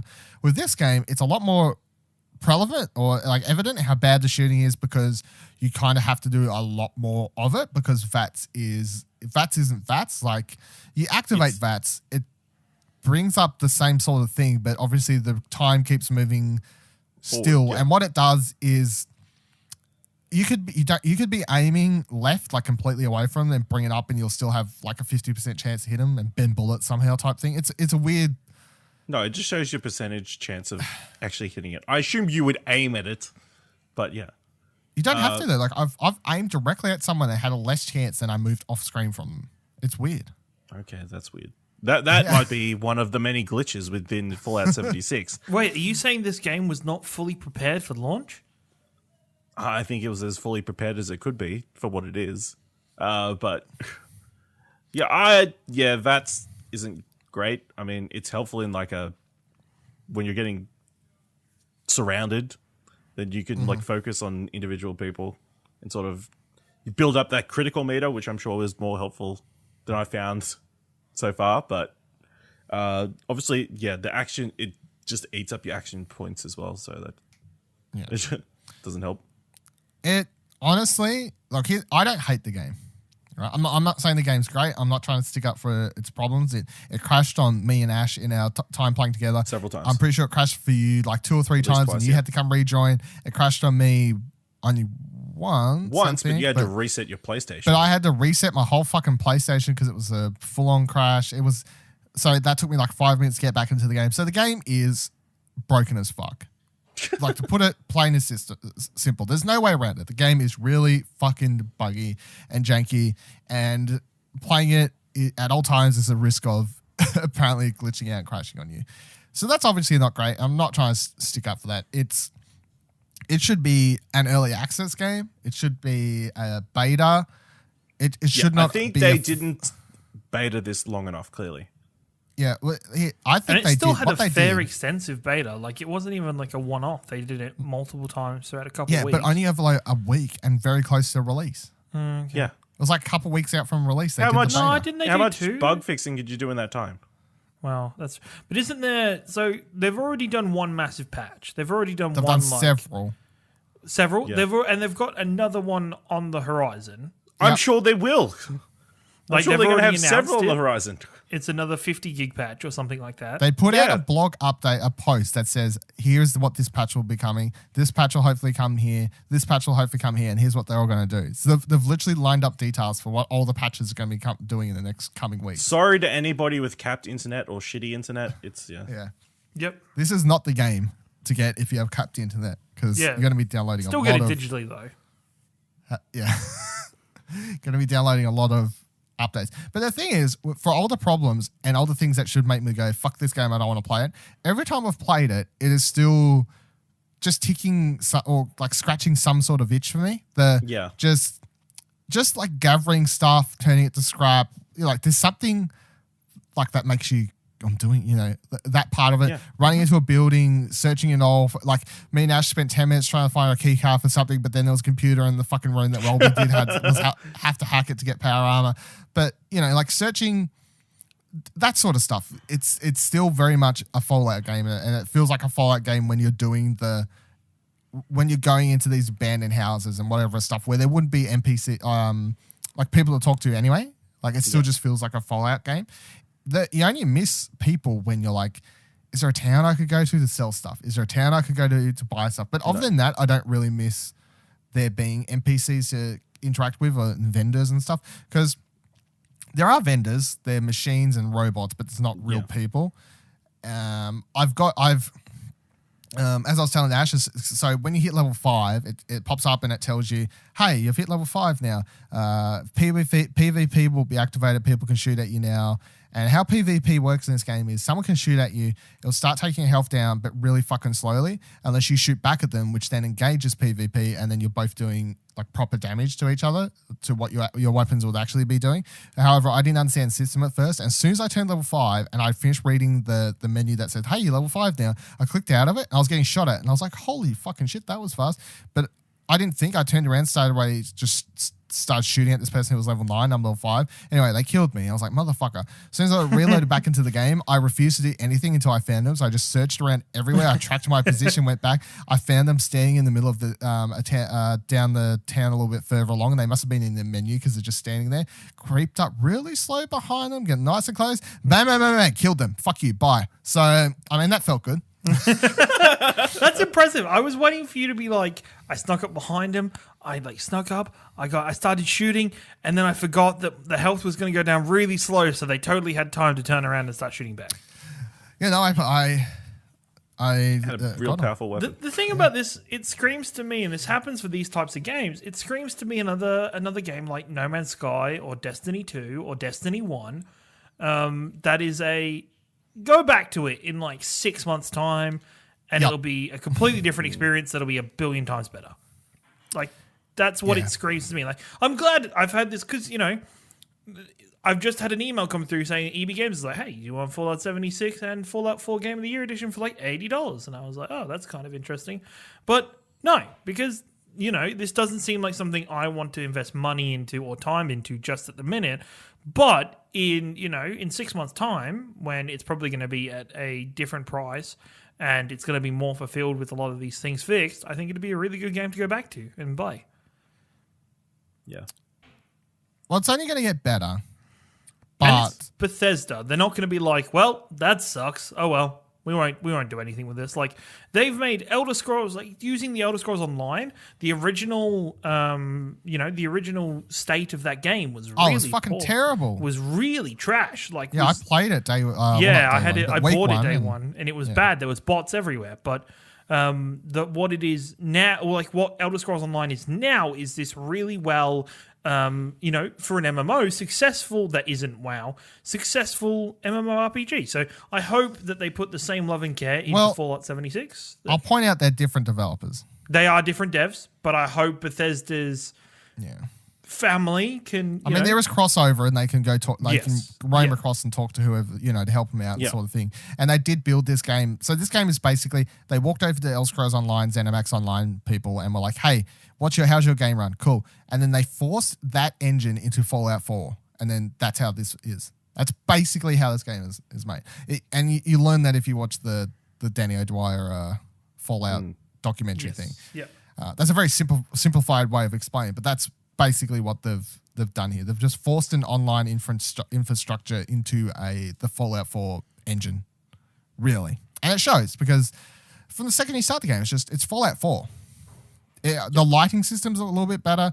Graphically, it kind of looks a little bit better, but I haven't played Fallout 4 recently to really compare. But I'm like, this game looks a little bit better. The lighting is a lot more intense, and I think they've put a lot more into lighting simply because of all the bomb stuff and I don't know if whether it's because I played it before you or not, but like when I was first starting out, it was like super foggy. Like there was an actual fog of war. Like, all right, I had no fog. I had no fog, so that might be a weather thing that's happening because and it is like when I first started playing by myself, it is kind of cool when I was roaming through the forest and I was struggling to fight the first few enemies because they don't give you a gun straight away. It's like, hey, here's a melee weapon, go for ham. And here's my tip for this game: use your melee weapon a lot because at the start of the game you get fuck all bullets and you'll run out of bullets fast and you'll be running around like a crazy person with a melee weapon. Hoard your bobby pins. Hoard your bobby pins because I ran out of those. And I'm like, Ash, give me a bobby pin, and Ash is like, give me a bobby pin, motherfucker. even though I swear we lost like a bunch of bobby pins while we were trying to trade. They just went into the ether. I didn't get them though because I gave them all back to you, so I don't know where the fuck they went. Yeah. But so what else is there really? So, but yeah. So as I'm rolling through, as I was walking through the forest at the start of the game, I could hear a bunch of people shoot. I could hear a lot of shots happening off in the distance, right? And the cool thing about this game is, that's people. That's one of the cool things about this game. You don't go, it could be robots. Who are they fighting? The robots only shoot true. other players. So if you hear shots, there's real people over That's there. not true. I've seen robots fighting off the Scorch, which is the new. Oh really? I haven't seen it. Yeah. Lore-wise, I think the game is really cool though. And that's the best thing about that's where a lot of time has clearly gone into, because there's a lot of video holotapes and a lot of texts. All of the holotapes I've listened to, voice acting is good. Story they're telling, really interesting, especially if you like the Fallout lore. All the computer systems I've hacked, I've made sure to read everything. Like when I was playing that one with you, when I was playing with Ash that night, and I started reading something like, Brotherhood of Steel's been mentioned. Oh shit, I don't know if that's a spoiler, but surely not. But it's like, it didn't tell me much, but I just saw Brotherhood mentioned. I was like, oh yeah, tell me more. Like what's going on here? So Fallout lore-wise, that's probably the highest, the best part of the game so far. Important holotape question. Can you listen to holotapes while continuing to play the game? Yep. Sure can. That's important. That's all it needs. That's good. Yeah. Good job, Bethesda. Good choice. So I think for all of its bugs, all of its problems, would I suggest someone play this? Hell fucking no. Because it crashes a million times and it shouldn't be put out and it should not be a fully priced game. It should be not $99.95. But me and Ash paid $45 for it, which helps when it crashes and stuff, because I don't feel that was $100. Like, why is it crashing? It doesn't hurt as much, Yeah. It's still not acceptable. Hurts half as much. Yeah, it's still not acceptable. And I think that what they did is they tried to do the Fallout 4 thing. They're like, we're going to put the game out on this date. And they stuck to it because they're like, we set the date, we got to stick to it, when it should have been delayed till next year. This game was not ready to be put out. It needed like 3 or 4 more fucking betas to even come out. Look at all the problems they usually have with the games. Like Fallout 4, 1,001 issues when it came out. Fallout 3, 1,001 issues when it came out. And they're fucking single player. So I don't know how they expected this to come out fine when they when they always have so many bugs and issues with the games normally. And it brings up, that age-old nobody cares. Well, yeah, it's with that those, age-old nobody cares. argument It's kind of the charm. Oh, it's Bethesda. Oh, good on you, Bethesda. Oh, this bear went flying in the sky. Hilarious. I'll say that's not an acceptable argument for anything, but at the same time, it does help. Like, I went in knowing what I would be in for, and that's what helped me not get angry. I went in knowing it would be a mess, but I don't think that's an excuse. And I would, like, if I had to chuck a number on this game today, I'd start at a 5 and go down. I wouldn't go up. Having said everything I'm saying, like the lore stuff and whatever, I had a good time playing with Ash. I'm going to play the game again because it is scratching some sort of itch. But when it comes down to it, it is broken as fuck and there's so many issues. But if you are really into Fallout and you think it would scratch the same sort of itches for you, and you're not going to have any, like, you're not going to rage too much if it crashes, then I would be like, don't wait. Maybe, I don't know. It depends what you got going on. Just, you kind of have to you want to get in know on the you're ground buying floor. Yeah, you want to build up those atomic bucks or whatever they're called. Yeah, it's like you're paying whatever price for a game they're saying is a full release, but when it comes down to it, you got to remember, and I'm not excusing it. When it comes down to it, you are purchasing an early access game, and that's what this is. This will not be fully finished and ready to run proper for 6+ months still. Like, that would be my guess, but I'm still having fun. I'm going to play it through the finish. I'll probably go for the platinum because it doesn't seem that hard, to be honest, from what I could gather. So that was the other thing. The trophies were just popping all over the place. Yeah, the trophy list seems pretty easy. So that's a except plus. Didn't you tweet that like the trophies didn't pop until the game crashed or something? They weren't popping, and then they popped at weird times. So there was a trophy for like playing a holo game. I played it like at the very start of the game, like in your room. It didn't pop. And then the game crashed while I was playing with Dylan and it popped. Good old Fallout. So that's what me and Ash have basically been playing. But Ciaran, you tried out the DOTA 2 card game that has, I remember when they announced, everyone was like, oh, it was kind of like the Blizzard thing, DOTA 2 content. And then I was like, it's a card game. And everyone was like, fuck off. But Artifact is out. You've played it. What? Tell us all about I it. played it. So it came out today in time recording, so Wednesday 28th, whatever, behind the curtain. It's been in beta for a couple of weeks. So Dota 2 and MOBAs in general have a fuck you mentality. They tell you suck, it's a hard game to pick up, it's not easy for new players to get into. Yeah. Artifact does exactly the same thing. So the basic premise of Artifact is that instead of like every other card game where you're playing one board at a time, you're playing 3 boards at a time. Yeah. So you're playing. So MOBAs have lanes. They have the top, middle, bottom lane, whatever, where you play. This card game tries to recreate that with you playing all 3 lanes in succession at the same time. So you're having to manage 3 different places with the same amount of cards, with a whole different crazy bunch of complex systems. So this card game is not easy to get into. If you've never played Dota or you've never played a MOBA, it would be the most confusing thing. Even me, when I first started looking into this game, I had no idea how it worked. I had no idea when different lanes went or what was the priority order. The game itself, complex, and it takes a long time to learn. The game as a card game, the closest thing to a real TCG on a computer. Even closer than Magic the Gathering Arena. So Really? yeah, like it's super close. Like you can, so unlike the But other that's games, an actual card game that's just been put online. Yeah, I know, right? But the whole basis around the Artifact already is that, so it's a $20 game. You still have to buy it, $27 Australian, so it's not free to play. And then you can, so like other games, you can buy boosters and stuff to start building your card collection. But there's already a fully functioning marketplace that you can buy single cards from other players and stuff. So a lot like a Magic, or you only need a couple cards, or you just want to build a deck. Well, hold on. Here's my question for this. With the player market, when you buy it off it, are you using in-game currency or real money? Real money. Fuck. Okay. Yep. Yep. So it's like real, like purchasing. Like you're really purchasing cards to build your deck. So you can pay to win.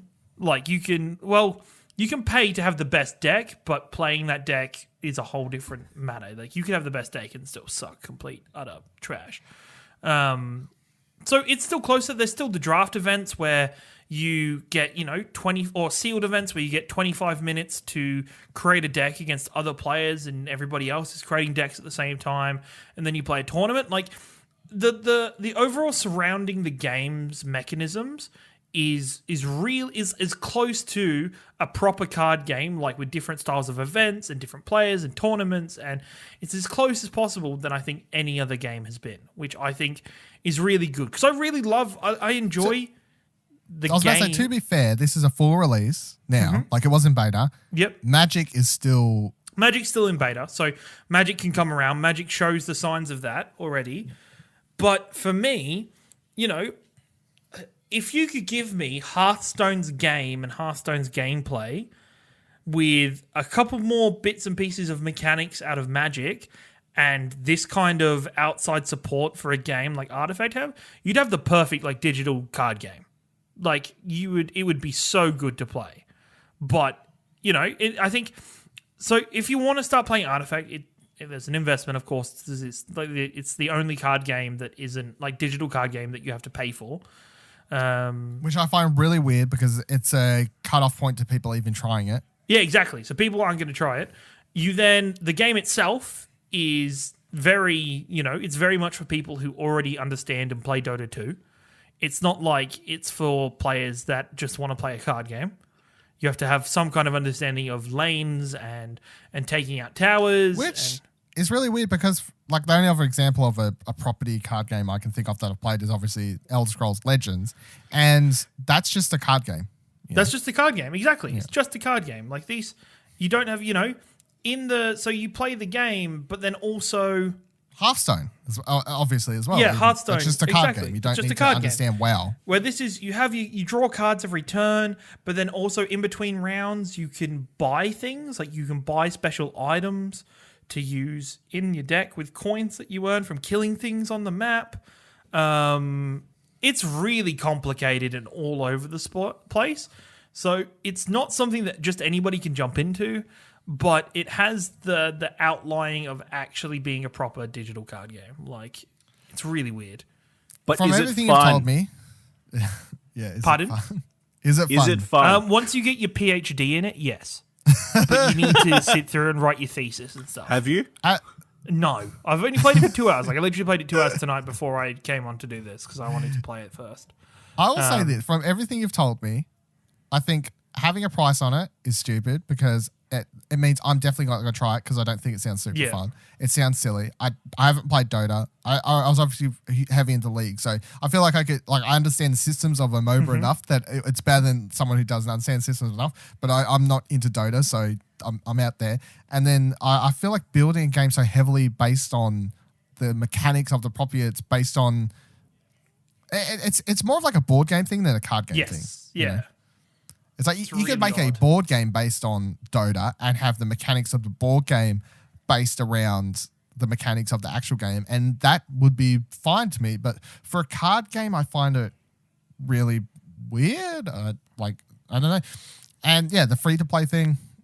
I'm not saying all games should be free to play, but there's just such a standard set at the moment for card games that I feel it's just really weird. And it also just means that if I ever tell someone, hey, you should play Magic, it's really good. Magic Arena is actually quite good. Does it cost money? No, just download it. Try it. Just See download how it. go. It's free. Go for it. Yeah. It's got a good tutorial. Just have a go. It's great. See how much you like it. But some of the stuff you're talking about, like the market, I want to market Magic. I don't want real money to be used. Yeah. Yeah. Because I think it gets onto a stage where people just, like it just invites problems, I feel, when real money is involved.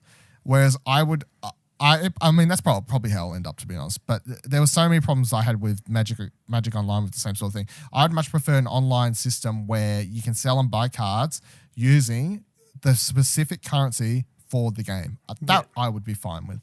Mm-hmm. That would be a lot better. I could sell my cards. Like if I get fucking really expensive Planeswalker for a deck that's really good in standard at the moment or whatever, but I don't care about it. I could sell it for $50 in-game dollars, and I could use that to buy other cards I want. Not take that money back to my PayPal Or go account. into other events like pay pay for drafts or fucking shit with that money. Yeah. So I just prefer to be kept in the ecosystem. I think the problem with Artifact is that it is, heavily involved with Steam, of course. So then they're trying it back into real world currency, which is probably easier on their back end because of the marketplace and everything. Well, unlike most games, a lot of Steam games have some kind of real world economic backbone to it, if that is selling different skins or selling different loot boxes and keys and items and cards. Yeah, there's always something in Valve games. Yeah. Are you going to keep playing more though? I suppose is the important question. Yeah, I'll keep trying it, keep playing it. I think with the amount of different decks and the different colors and potential characters, I think it's interesting. I don't know how long I'll play it for, but yeah, I'll keep playing it and giving it a go. Fair enough. The other big thing out this week, of course, is Red Dead Online, which is being brought out slowly in a really weird system where people with the Ultimate Edition got access first, and the day following that, people who played the game on day one are getting access, and then in the next 3 days after that, people who played it within the first 3 days are getting access to the online beta, and then the day after that, I think everyone who owns Red Dead gets access. It's a rollout with very specific criteria. Because I said, we're recording this on Wednesday, so now we're going to jump to talking to Nick on Thursday after he's had some time to put into it. Let's hope he likes it. Joining me on the couch now, Nicholas Pryor. You've been playing a bit of the Red Dead Online. It's only been up 2 days, yes? By the time come online for us 12:30 a.m. on Wednesday morning. Yep. Yeah. Which everyone was just saying, Tuesday night, which is fair because people would have been staying up to play it, I'm sure. Really weird rollout schedule they've had for this, but you had the Ultimate Edition. You had the Ultimate Edition, because what came in that other than, I don't even know. It came with a physical map, a steelbook, and a bunch of digital content. Oh, right, okay. Yeah. Because then the rollout after that is, did you play it day one? Did you play it within the first 3 days? Yeah. Then everyone, eventually, after that whole time period. Really confusing rollout that kind of makes sense given they want to the servers. If they let everyone jump in day one, it would have just crashed. Yeah, because I remember playing GTA Online the first few days, and it was just a mess. Like, sit there for like half an hour trying to get loaded in, and then when you load in, take a few steps, it'd crash again and take you back to the loading screen. It was just, yeah. Well, you would have hoped after years of putting basically all of their efforts into an online game, because GTA 5, for it coming out as a single player game, it just evolved into this online infrastructure that they spent the next basically an years. MMO. Yeah, so you'd think that they would be a lot better at handling and knowing what to do than GTA 5's launch or GTA Online's launch. I think it might be a lot more intensive on the server side with Red Dead, because they've enabled the lasso online for this one, and then there's a lot of AI animals and stuff and that getting around, so I think it'd be a lot more processor intensive on their end, doing with all the physics and all that kind of stuff. So I kind of just want to grab your overall thoughts on it and then go through the descriptions of each multiplayer mode. So I don't know if you've played them all, but I've played one, and I've seen one being played. So what are your overall thoughts, and what's the world like while you're roaming around? What can you do? How do you... From what I've played, it's just basically like GTA Online, that you have the whole world open to you. It starts off, it's very story heavy, like you get an intro, you're a prisoner and you get busted out, and then you go meet the person that busted you out, and you end up setting up a story that you have to work for them to discover who, because you got framed for whatever reason, and you have to, I think there's 8 story missions at the moment you can go through. I've only gone through 1 or 2 personally.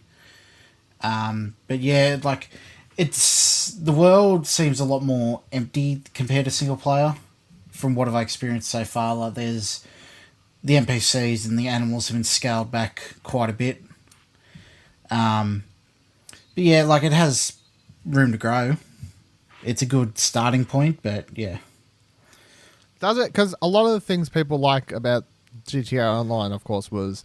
Well, and one of the things people were all pissed off at the start was the heists and stuff like that. Does this have that sort of grab straight away, or like big modes or big events that you can do with friends that are going to be I've fun? done a couple of missions where there's strangers on the map and you talk to them and they go, oh, can you deliver this cart, like this carriage, to somewhere else on the map, and you become visible on the map so everyone can come and try and take it from you and stop you from doing it and that. Like, there's a reason to gang up with friends for that, but I haven't seen any particular, like, big, like, heist level kind of missions yet, which I imagine they'll be rolling out later. Yeah. Do you... having not played it, but I have read enough to be able to keep up with the conversation, I guess, because I feel obligated somewhat. Red Dead's is obviously like a very lonely, I don't know, solo experience, the single player. It's not... I mean, obviously you've got your group or whatever, which you meet up with at times at the camp and stuff like that. But I feel like, having not played it again, so you can correct me, but I feel like most of the time you're playing the game, you're just roaming around very lonely by yourself. Oh yeah, very much. I've spent the vast majority of my time just soloing up in the mountains, hunting and fishing and camping and stuff like that. Yeah. So then translating that kind of game over into multiplayer, do you think the multiplayer, the online mode's as fun when you're roaming around by yourself, or do you think it would be more fun if you had more people, you knew more people to play the game with? I imagine having friends there would be a lot better.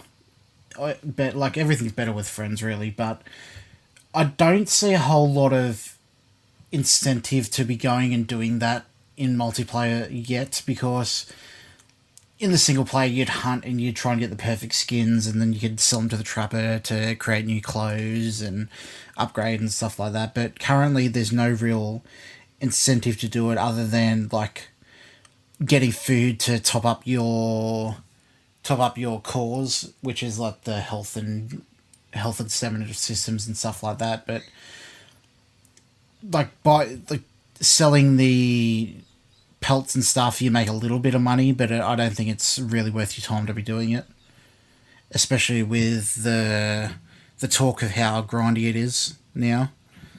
Oh, really? Yeah, there's Super grindy. Is there Yeah, really big incentive to level up anyway, apart from just bragging rights? well, as you level up, you unlock more stuff to buy, like more clothes, more weapons, more horses, and all that kind of stuff. But there's also, it's split into two currencies. There's gold bars and like cash, and you earn gold nuggets, and each gold nugget, you get a bar, and then say to unlock a particular weapon early, like they vary. Like I think I saw to unlock a weapon earlier than what you could, it costs like 5 or 6 gold bars, but the way it doles out that currency to you is very minimal, so you have to put a lot of work into getting it. Yeah. Well, and gold bars, I think, is going to be their premium currency, the one that you can buy. yeah, I was about to say there's definitely going to be, and when they port this to PS5 next year, in 2 years' time, when the PS5's out in 2020, and they port this, and there's a pre-order bonus that comes with online points, like the Gran Turismo shark car things. Yeah, GTA 5 did. Let's run down the multiplayer modes then, because I think there's been some kerfuffle online about one particular mode, and I want to get your opinion on it. But let's talk about all of them. So you've got shootout and team shootout, and these are all the official blurbs from the Rockstar thing. Classic gunfight modes with unlimited lives. Complete to rack up the most kills before the timer runs out. Sudden death will trigger an event of a tie. Whoever gets the first kill. So it's team deathmatch. Yep. Make it count.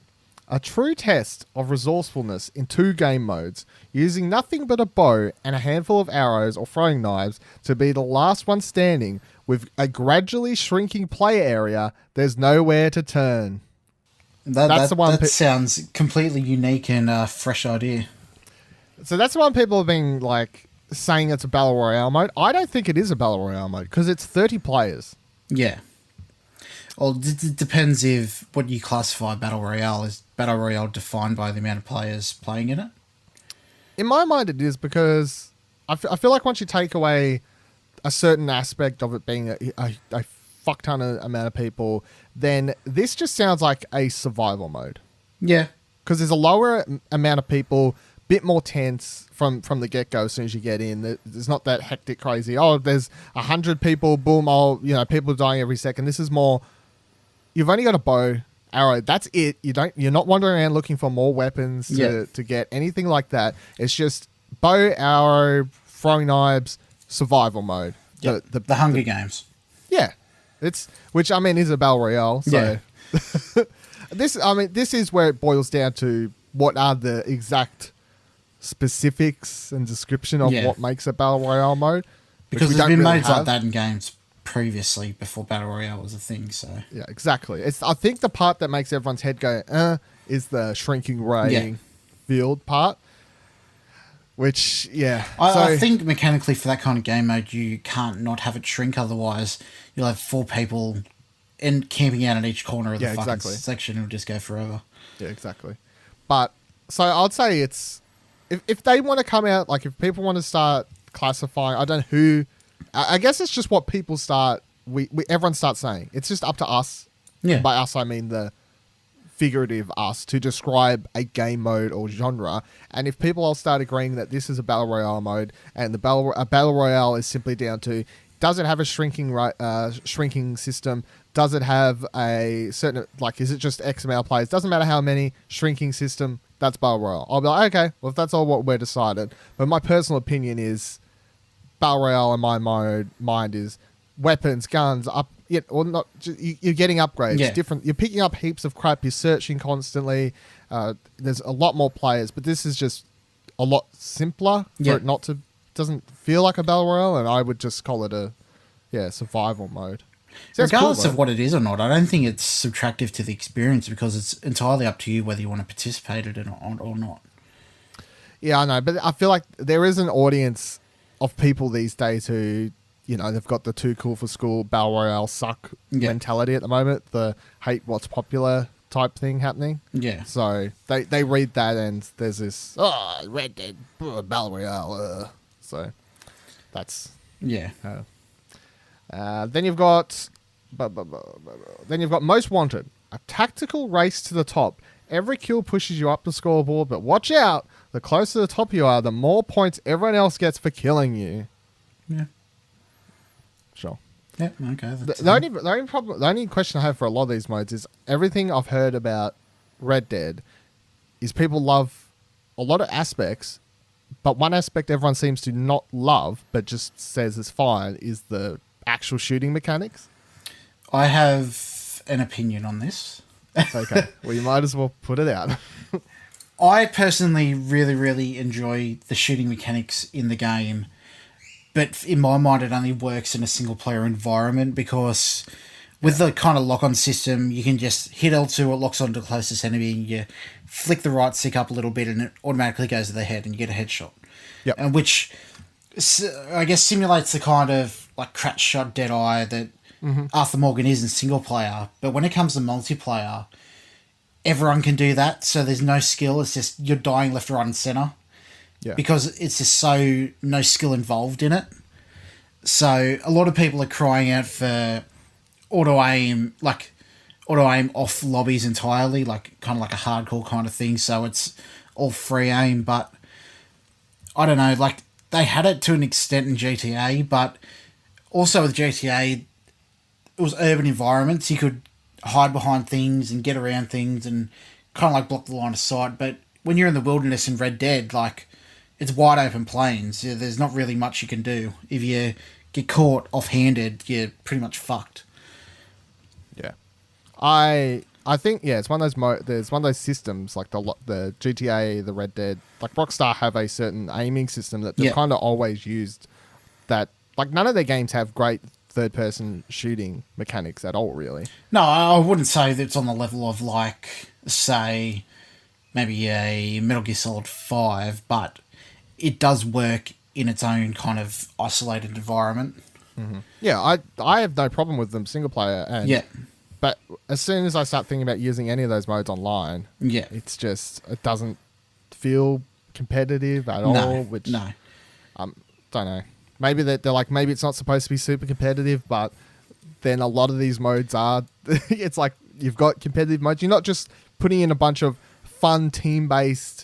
Like your heists and whatever, where you're playing against AI and stuff like that. It's like once you start adding in your death matches and stuff like that, PvP stuff, it's okay. Well, I don't feel like the gameplay mechanics of your shooting is up to par for these kinds of modes, but I mean, it works in a way like if you're going into a team deathmatch kind of situation, everyone's on a level playing field. It's just it gets to me the most when you're free roaming and say you don't want to engage in that kind of gameplay at the moment, you're kind of beholden to the system and they can just come and get you wherever. Like, easy as that. Yeah. So the last mode is name your weapon. Demonstrate your personal specialty in this free-for-all team-based match. The trickier the weapon you use to land a killing blow, the more points you get.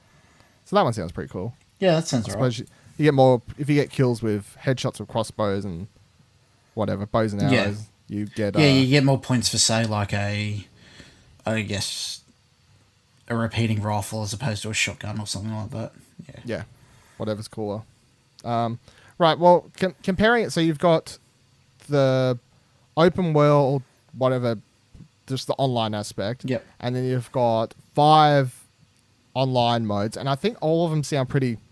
It's just stereotypical deathmatchy type stuff. Apart from the Survivor Battle Royale mode, that one kind of stands out as if I was jumping into play, I would be playing that because it sounds. Yeah, I didn't even realize it was a thing because when I've tried to join like a kind of mode, it gives you an option to join a game mode where it like rotates between all those modes, so you can't pick that mode specifically. Like a playlist type. Yeah, thing. yeah, it's like a playlist. I don't know because you can engage with them from the free roam. There's like little signposts you can engage with them. I haven't gone out seeking one, but from like a quick play kind of thing, it's only a playlist. Like there's playlist small, playlist large, races, and I forget what the other one is.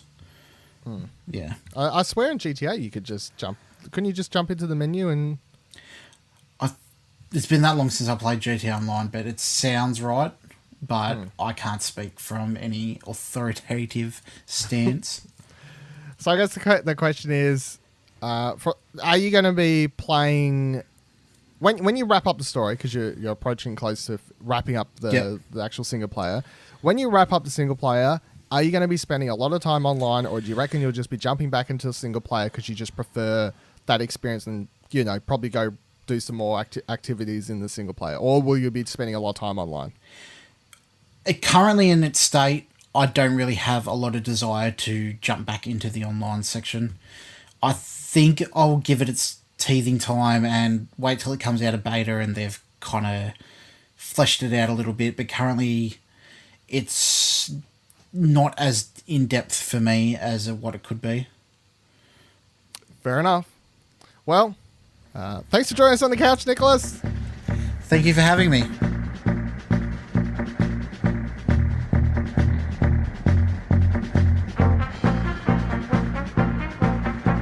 Let's talk about some more game award stuff, because that is all the More topics Game about- Award stuff. I'd like to know the percentage of time we've spent on this couch talking about awards. I'm We've looking done forward this to show an at a episode really of the weird show time. where we don't talk We about s- game we Game started- Award show. We started Arcade Couch at a really prominent awards time, and look, I like doing predictions. Predictions are fun. They're just easy, fun Yep. content, so already, episode 3, you want to hear our predictions who we think are going to win the Game Award categories, best game of the year, etc., etc., etc. Go listen to episode 3. What we're going to be doing now is our predictions for trailer sorts of things. So, Geoff Keighley recently tweeted out that there will be 10 new games, 10 or more new games announced at the Game Awards, along with updates on some existing titles, with teasers coming on those soon as well. So after we record this, we're going to get more information that could have helped us with our predictions, but that's the Explosion Network way. It's perfectly fine. So what we're going to be doing, round table style, round couch style, I don't know, round couch style, 5 predictions each. Hopefully everyone has backups in case someone gets stolen. If not, come on, be more prepared. But by the end of this, we'll have 15 predictions, and holy hell, if not at least one of those are right, Surely one. surely one But could be. if it's an Ashley prediction, do not put your money on it. He has just cursed it for you. It's possible. Possibly. Or I'm going to get them all right this time. This Maybe. time, eventually it'll happen. One of these All right. days. Mr. Well, Big Words, I'm not going softball, not just bunting. I'll admit I've got at least one softball. I've got some softballs and some fuck it to the moon. Because I'm such a good host too, and I could put myself first to get in. I'll start with Ash. We'll go that way. All right. We're going to have a character flying up in the sky. And we're going to get a fucking close-up hell. shot of Superman's chest. Cut to Rocksteady Studios. Fuck, Ashley takes one of mine instantly. Fuck you, Ashley Hobley. This is a low ball one. This is very low ball. It's totally happening. There was a leak. There was a Apparently leak. this week. So. There was a leak. In case you don't know the story, there was a leak at E3 with a logo, and everyone freaked out. That's why everyone thought that Rocksteady was going to announce something at E3. Nothing happened. However, in the last day or so, Yep. Warner Brothers has put up an IP address, like a website. I can't remember exactly what it was. Something along those lines for the name Superman. What was World's it? Finest? Superman. World's Finest. Yeah. So Warner Brothers have purchased that name or website or something along those lines. So And hopefully, it also appeared on a website called Game System Requirements. So there you go. So hopefully that's an easy ball for you there, Ash. please.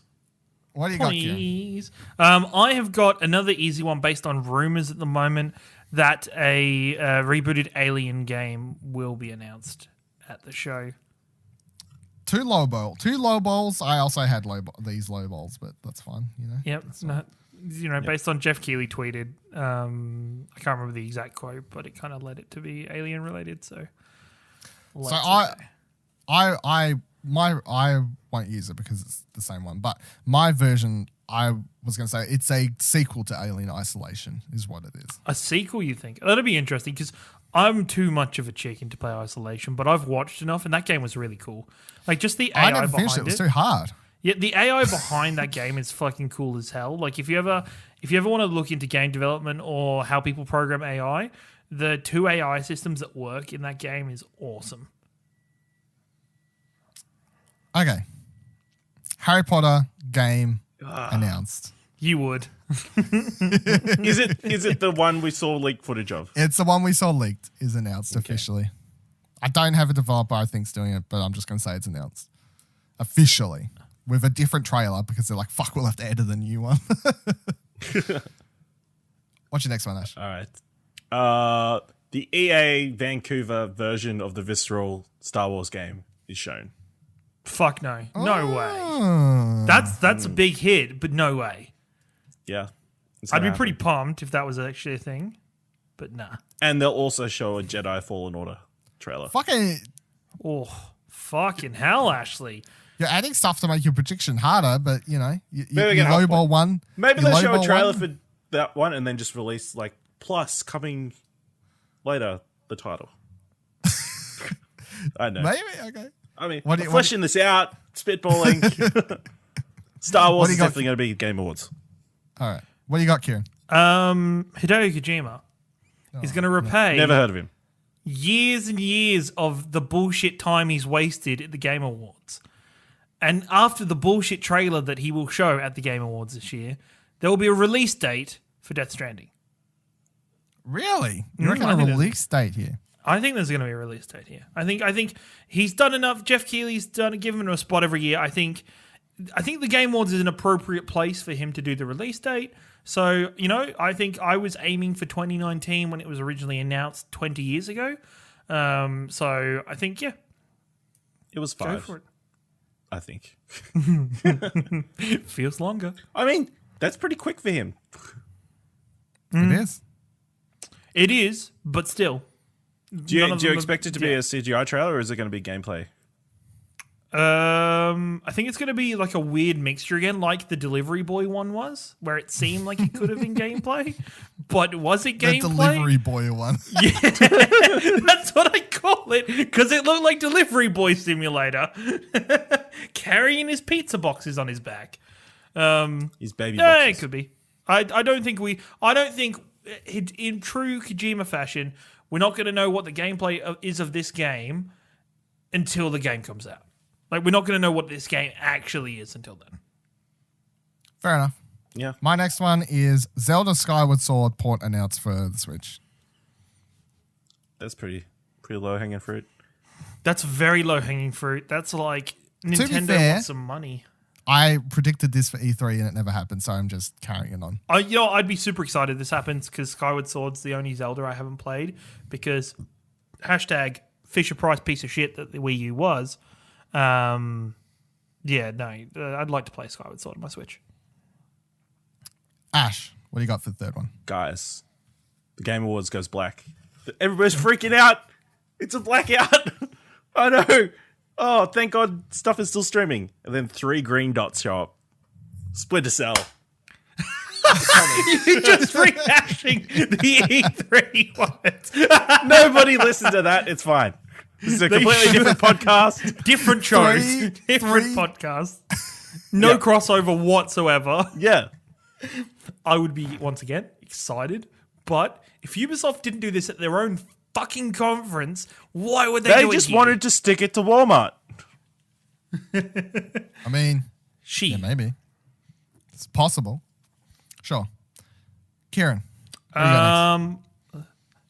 Once again, for like the third or fourth time in the event, the whole arena goes black.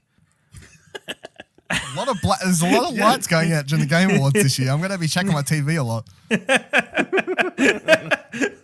Then the screen appears with an Avengers Project trailer Why does the lights need to go out? because the lights just need to go out. It's a theme of the show. It's going to be the Video Game Awards, the one where the lights go out a lot. That's the The sub- Saving that's Bunny. That exactly. They're just flashing. No, there's going to be the Avengers project from Square Enix. Yeah, that was come on my list as well. and have a decent sized trailer for this year. Decent sized trailer. Decent sized trailer, not just the thing we got last time, like an actual story trailer or something. Cyberpunk 2077 trailer. Oof. I'm down for it. Yeah. That's all I got. They put out a trailer. What do you got next, Ash? I've only got like new games. And Let's go. let's go. They're going to show, Nintendo's big buddies with Geoff Keighley. They show a lot of their new stuff. We're Yeah. going to see next gen Pokemon. Oh, Already? They're going Like, to ride so the close high to- they've currently got on Let's Ooh. Go. And they're going to show that next gen Pokemon. I don't believe you at all, but sure. Probably not. Yeah, I assume they would save that for a direct, but no. This would be a cool moment to show it. Like, because like the starters in that have been leaked or something, haven't they? So just like show us. No, not that I've seen, but I thought some new Pokemon have been leaked or something. I can't remember. don't know. The reason I'd say no is because like Pokemon has heavy Japanese audience or like worldwide audience as well, obviously. But like I don't see them announcing it at a English American, primarily. Do event. you think that for all all potential new game announcements, or No, I just think for Pokemon, I think just Pokemon? next gen. I just think next gen Pokemon's just going to get its own special event. Like, but sure, I'd love to see it announced now. Sure, why not? Yep. Especially because I think Let's Go was announced in like February-ish, from memory, roughly February-ish or something like that. Yeah. So I had pretty much all of the year to be like, I'm excited for Pokemon. I'm excited for Pokemon. I'm excited for Pokemon. So even if they announced it now, it's not like that big of a difference, I suppose. But I mean, if we don't get it now, then I would be expecting to get it before, if not around the same time that Let's Go is announced, to have like a year of build up of, because then once they announce Let's Go, every like Nintendo Direct, they got to literally?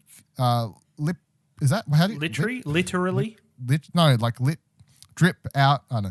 They got to drip out information throughout the year because they announced it in February, so Drex, cons, everything like that. They got to talk about new features for the game, etc., reveal Yep. Pokemon, blah, blah, blah. So they have to announce and show and the title and whatever else for the new one soon, I think, so they can do the same sort of thing of start putting out, like, showing us. They can do a whole Nintendo Direct and just spend 10 minutes talking about one fucking Pokemon. It's a new generation, so. And it's the first proper core Pokemon game that's going to be on a Switch, not a 3DS like handheld console. It's a pretty big deal, I think, in the thing. And Nintendo and Pokemon's going to be Side note: Pokemon is going to kill 2019 between the movie, the next game, and whatever the fuck else happens. Like Go is still going to be huge. Pokemon is going to fucking kill next year. Crazy. What's your next one, Ciaran? So, Dylan, Side note: you've there got- was a like leaked potential starter Pokemon released. Okay. Like way. I didn't say it, sorry. So Okay, Ash has been digging while you've been talking. Yeah. Clearly. just making sure I'm not insane. So, Ash, it's my turn to talk. I've got the ball now. Like, So, Dylan, you've had your Nintendo announcement. Ash has had his Nintendo announcement. I believe Nintendo is going to announce the new Mario Kart at this event. A new Mario Kart. why? Yes. A new Mario Kart, because there hasn't been a proper Switch Mario Kart for the console yet. No, the last one was a port, to be The fair. last one was a port. Yeah. And so it's been And over a everyone's year still playing it. Why do they need to release a new one? because, the same reason as everybody's still playing every other Mario game. They still freaking bring out a new one. Everybody plays Mario Party 2 still. But, they still made it all the way to 9 or whatever they're currently at, or 10. See, they brought out this one because nobody played it on the Wii U. So Well, it doesn't really count, right? Nah, there's going to be a new Mario Kart. I think Nintendo's going to know what's up. Sure, I don't believe you, but I'd be down for a Yeah. new Mario Kart. Me too. We can do community nights again. We can. I had a lot of fun doing them. I beat everybody. I was the commissioner. You thought I was done with my Nintendo predictions. No. You're crazy. Bayonetta. I mean, what?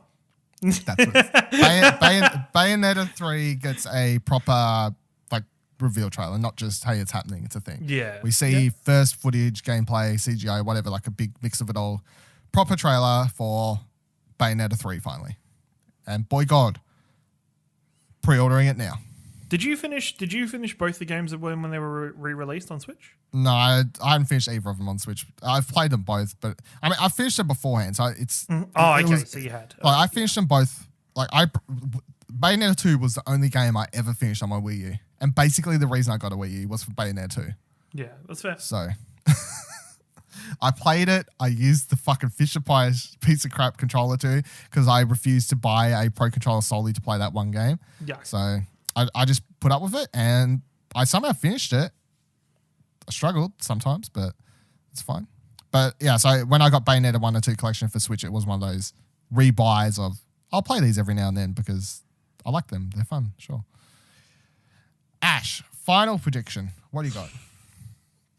We're going to see the new Retro Studios game. The makers of Metro Prime. It's going to be obviously a dormant Nintendo property.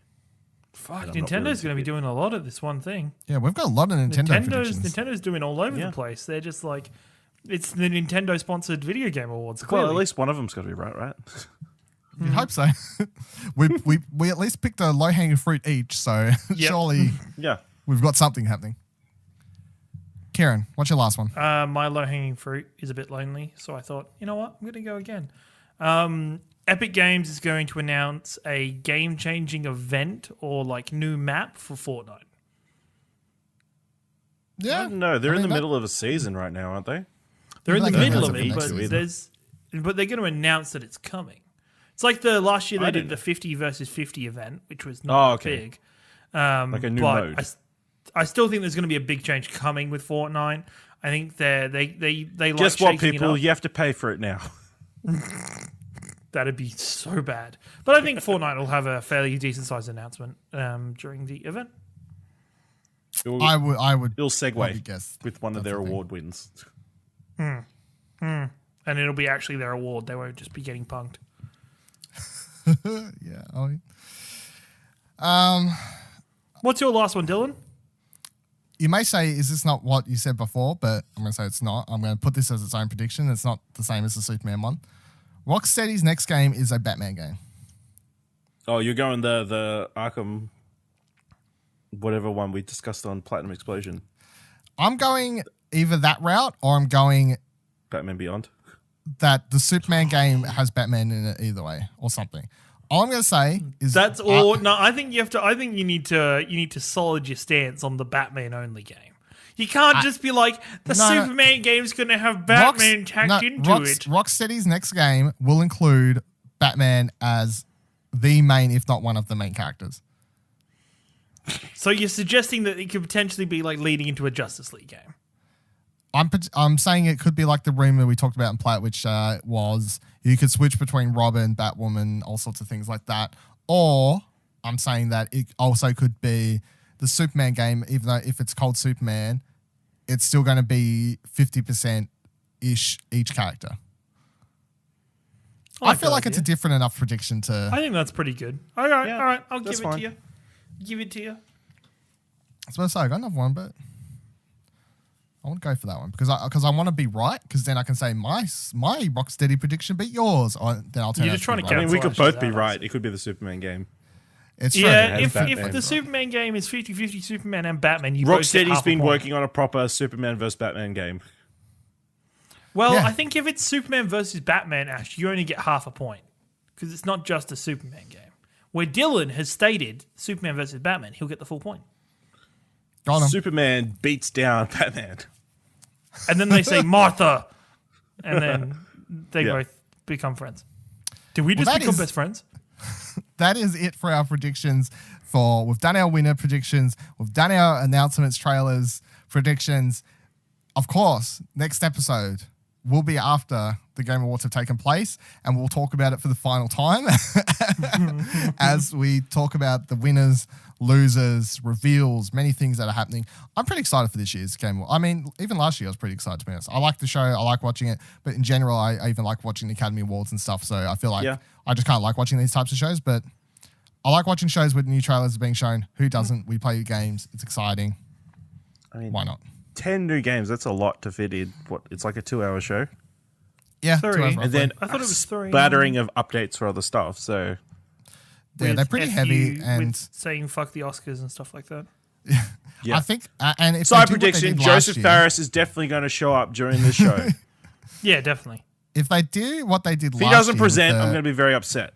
I think I'm going to guarantee he's not presenting anything. I reckon they'll do what they did last year too. I suppose, like half-hour pre-show where you'll just see a bunch of smaller announcements, kind of in a trailer reel, I guess, and then the big 10 new games or world premiere, world. You know, that's where that, First premiere exclusive. yeah, that's where that stuff comes in. So, for note, next episode will be late. Oh, you mean people won't be able to get it Saturday 6 a.m. Australian Eastern Daylight Time? You will not. Like always? It'll be a day Every time. late. You'll be able to get day? it Sunday. Sunday? Yes. This Not is an Saturday. outrage. It's a whole day late. I'm You'll have sorry, an everyone. whole I'm extra sure. 24 hours to form your opinions on the Game Awards and then... to wander aimlessly in the Here's the world. other thing. Maybe the show will take 5 hours to record. There'll be that much to announce. Talk about. God. Oh, no. That's true. Oh, boy. We've got to get strapped in. So just so you're aware, next week's episode will be out on Sunday. Be excited for it. I'm pretty excited to record it simply because I know it'll be after the Game Awards and I think it's going to be a fun show to record because there'll be lots of announcements and moments and whatever gonna be else just- to talk about. And 10 obscure trailers like Shakiro. yeah, probably. Another thing is to prep for the show, I do have to go across my notes and tick off who actually got their predictions right and all sorts of things. I've got to, prepare. It's going to take a whole day. It's going to take old said days to prepare. That's why it's a day late. That's exactly why. That's why. Yeah, that's Clearly. why. So thank you for joining us on the couch this week. I hope you had a good time. It wasn't actually super long. It was fine. It was about 2 hours. That's okay. Yeah. Make That's sure to about check average out. at this point. Yeah, it's an average. It's fine. Make sure to check out explosionnetwork.com for all of our other great shows, news, reviews, articles, and much more. Rate Arcade Couch on your Apple Podcast services. 5 stars, please. No less. I won't take it. Thank you very much. And if you can't do that, just share the show on social media. Share it around. Say, hey, this was really great. Really enjoyed it. Or just tweet at us. Reply to the tweet of this episode. Say, it was great. Thank you. I appreciate it. And we'll be like, oh, that's cool. That makes me want to do more. It makes me want to put out episodes late. That's fine. You can follow the Explosion Network on Twitter at ExplosionPod. And you can join our Discord at explosionnetwork.com/Discord. Talk to us all there about all sorts of things. You can follow me on Twitter at Vivaladil, VIVALADIL. You can follow Ash on Twitter at Ashley Hobby, ASHLEYHOBLEY. You can follow Ciaran on Twitter at your boy Ringo. See you here next week, a day late, but still the same couch. I'll save you a spot. Thanks.